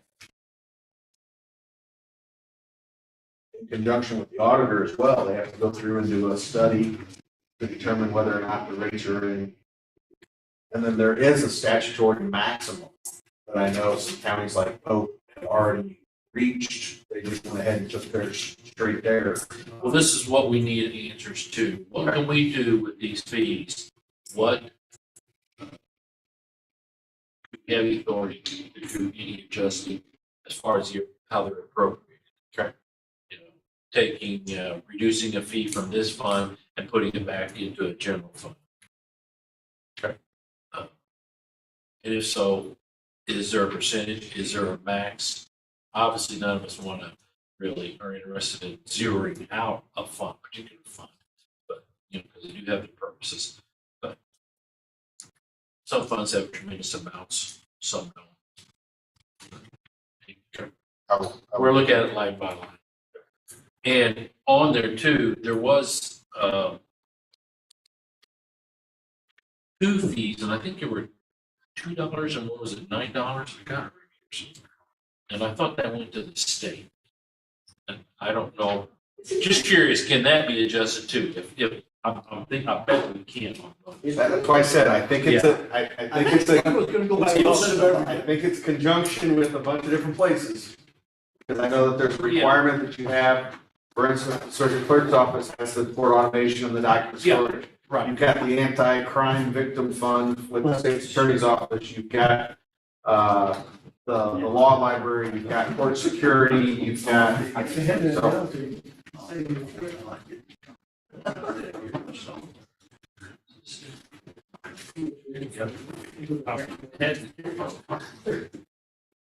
This is it.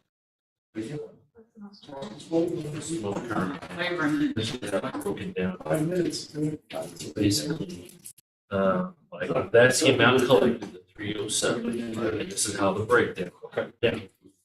$2 and the $9 justice fund, Supreme Court special purpose. I don't think we should adjust that. My guess is no, but Okay, but the others, you know, the court automation. my guess is that one as well, you're doing it too. Okay, but if you can find which ones that we have the authority to adjust, sure, that's my question. Go see my house. It is not friendly. And then we need to set a time to discuss the new liquor license once again for the casino. The individual, Jessica, forgot her last name, is meeting with me tomorrow morning. Not tomorrow, Friday morning. She wants to meet me, and I know they're going to be asking about this, and right now we don't have anything scheduled for the liquor license adjustment. We have to create a new category for a casino.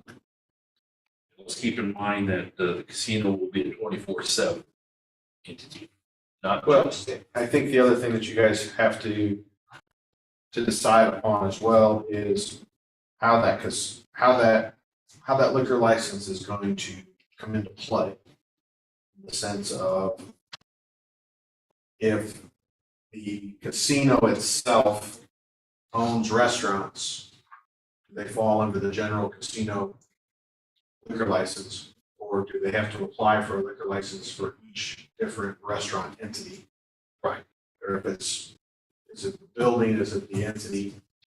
And then the other thing that I don't know is the gaming machines.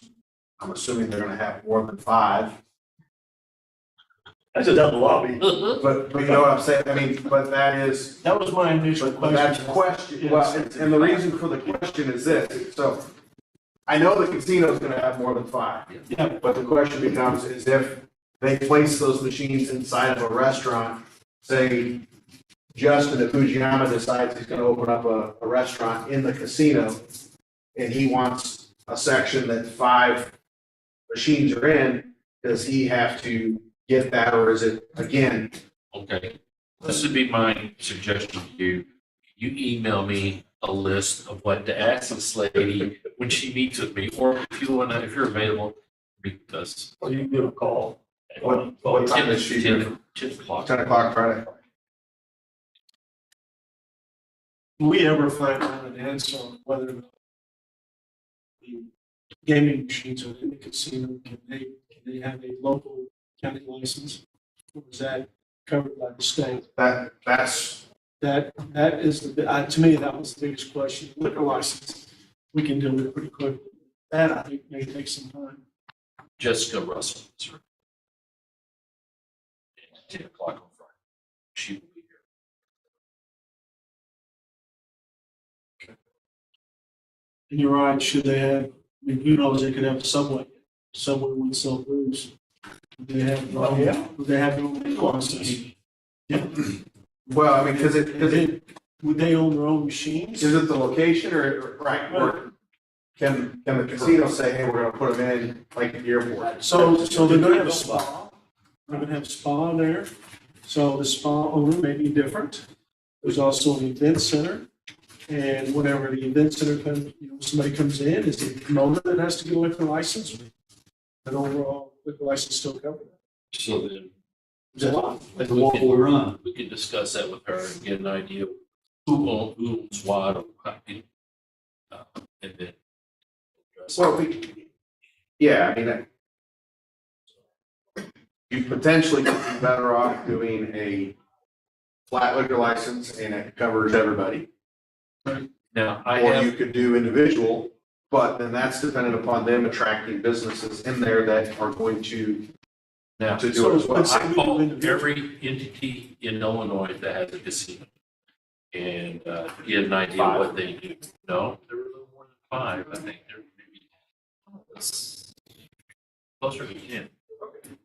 Even some of the new ones, but on average, well, actually, it's done both ways. Some have just a blanket license for the entire casino.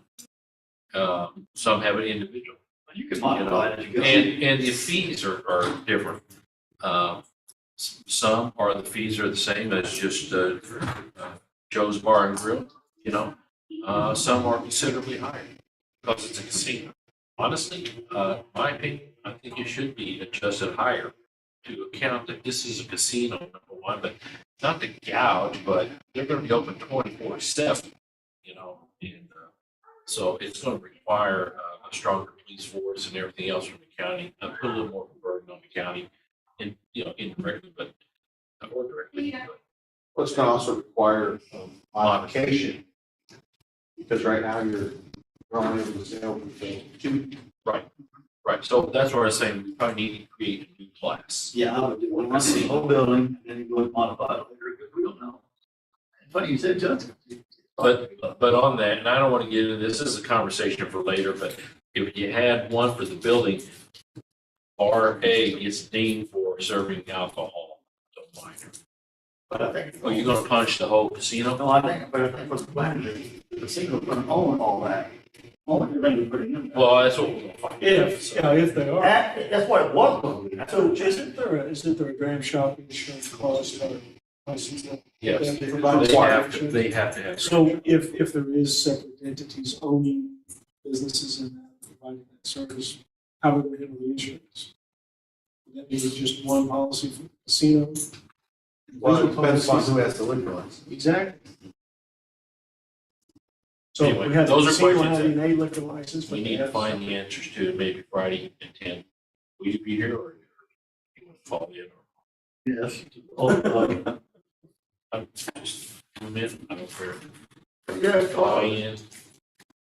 Well, just let me know. Yep, I will handle it. Okay. Sorry to get so sidetracked. Nothing's easy, is it? Nothing's. Everything's easy. After it's done. All right, Rick. On up. Next investment. I'm working out the price of right. Oh, I always want to be on that show. Yeah, you got sign. Well, that's it. Do you have any questions about anything? I don't think so. I mean, a lot of this is going to go through stuff. Or the and all that stuff. As far as disbursement of funds, I guess that's what we're talking about. We submit something to you. Yeah, just tennis progress payments and then headed waivers and kind of stuff. Pretty straight. You probably should know that if it causes the city to have a single audit, you're going to use these funds to pay for it. Oh. They're definitely gonna have a single one. Yeah. But you guys, We wouldn't be wanting to use these funds for that. yeah, No. just boilerplate on it. Okay. Well, Jack Reed is left something like this, so. Yeah. Getting out of here. Has that project started yet? What's that? this is really. The first phase is starting. The second phase, we're right now negotiating with the developer, not negotiating. We need him to purchase the land, we need him to rezone that into residential, and then, his part of the fund. That Brian loose to do the final time, start getting right away, all that stuff. So I'm hoping all this works quick. It shouldn't take him long to close on the land. He wants to do it, so, We have until 2026 to finish the project. yeah, I hope that's. I hope so Make an too. extension of this first phase. We should have a big part of it done this fall. So when is phase two? Well, there's a lot of things that are still coming into play. Right away, it's always a big thing. We ran into that on phase one. So, trying to figure out how we're plotting that thing down. We think we want to stay on the west side, well, sometimes it doesn't work. We get to Go Smith. He just doesn't want anything to do with it, so we're trying to work that out. That's the biggest thing. Most of the design is done.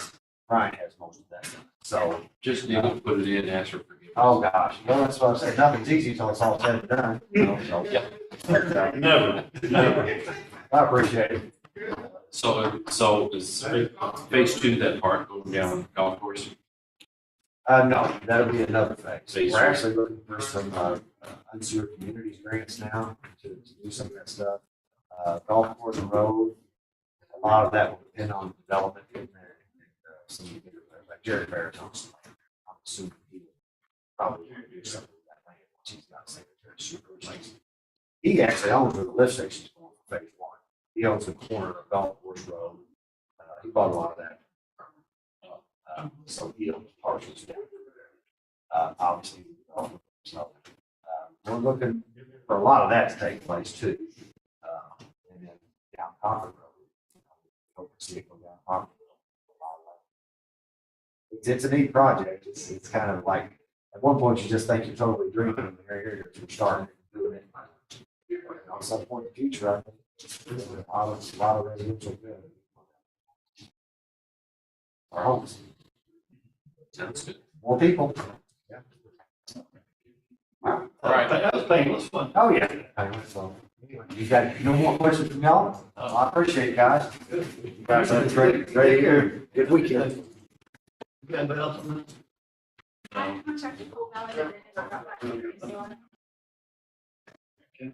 But I think, at this time though, I think we'd like to go into an executive session to discuss Brett's contract, discuss personnel. Yeah.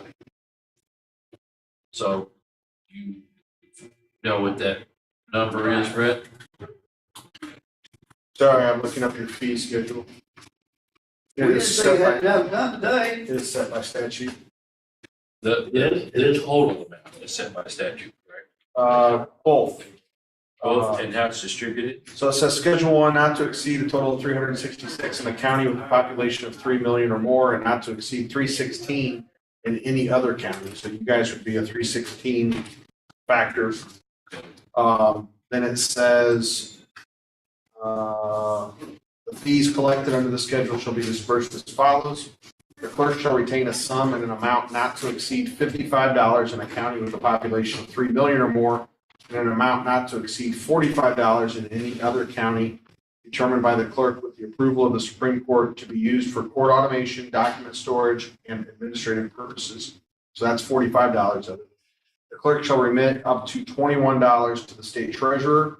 State treasurer shall deposit the appropriate amounts in accordance with the clerk's instructions as follows, which is up to $10 as specified by the Supreme Court for the mandatory arbitration fund, $2 into the access to justice fund, $9 into the Supreme Court special purposes fund. And then the clerk shall remit a sum to the county treasurer in an amount not to exceed $250 as specified by ordinance or resolution passed by the county board for purposes related to the operation of the court system in the county. So So that's why I said you've got some that is statutorily set, some set by the Supreme Court, and some set by the county in conjunction. But as I read that, Say was, up to, yeah. was it up to? Up to $10 as specified by Supreme Court by the Supreme Court in accordance with Part 10A of the Article 2 of the Code of Civil Procedure is the mandatory arbitration. So that's going to be. All those? So that's going to be set. Right. $2 has to go into the Access to Justice Fund, and $9 has to go into the Special Okay, so Purpose Fund. those are off. the Those table. are the part that. An amount not to exceed $45 as determined by the clerk with the approval of the Supreme Court. So that's where the circuit clerk would say, I want $45 to go into these three.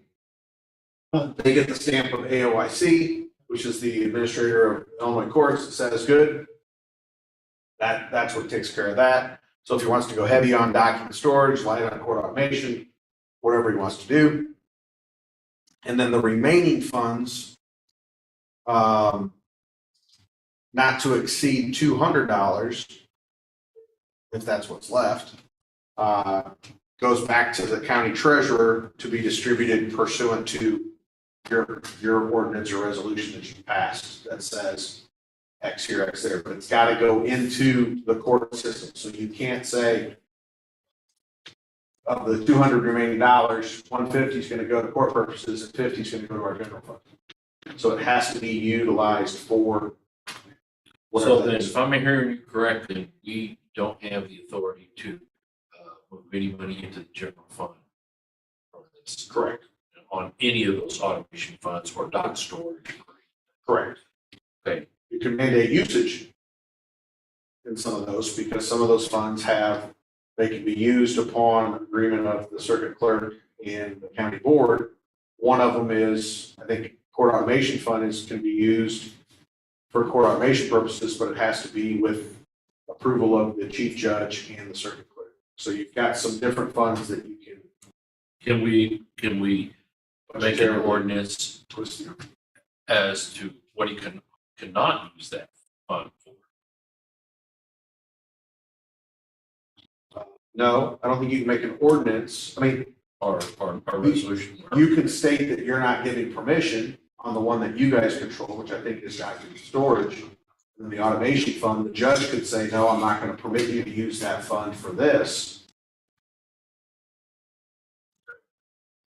But the same thing is if you told him you have to use it for this and he says, I'm not going to, okay, he gets to, I mean, it takes the agreement, but then he doesn't have enough funds for staffing level. And so he's choiced with, well, do I reduce my staffing level or do I go ahead and say I'm going to use it what the board has budgeted me into the usage of?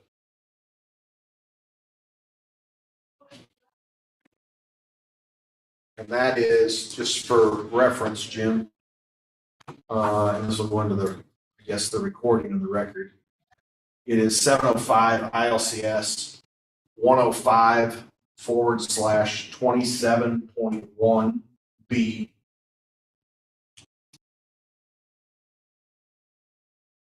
So 5 ILCS 105/27.1B. Correct.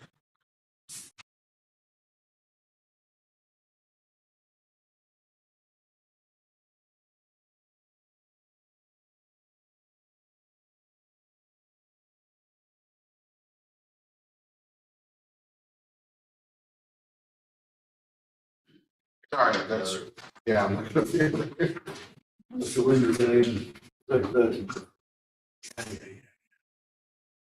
I would say before we do that, we take a 5-minute So you're gonna go ahead and make the motion. Yeah, let's go for ahead this meeting and and- in between motion. And then we can take a break. 5 ILCS 120. Let's go ahead and make a motion. Between. You have to No. come back into a closed meeting. we guys got to close out. You've got to close this meeting. You're going to be going to a closed session. You All wanna take right, a all motion? right, that's fine. So pursuant to 5 ILCS 120/2C, 1 for the appointment, employment compensation, discipline, performance dismissal of specific employees. And we'll add in 2 as well for collective negotiating matters between the public body and employees or their representatives. So that being said, make a motion to close this meeting out. Right. No. motion to go into closed session pursuant to Okay, 5 ILCS. okay, I'll make that. All right. For Gidry, Jim Marlowe, Tim Maxwell.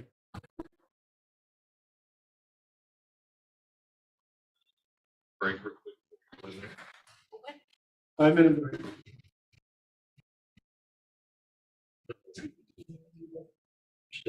Yep. That's fine. No, I will do it right now. Not tonight, so. Do you want me to send you a P, or you want me to scan it and send it to you, or whatever you easier? What's that? Or are you just gonna keep that one? That, Oh, or. it's up to you.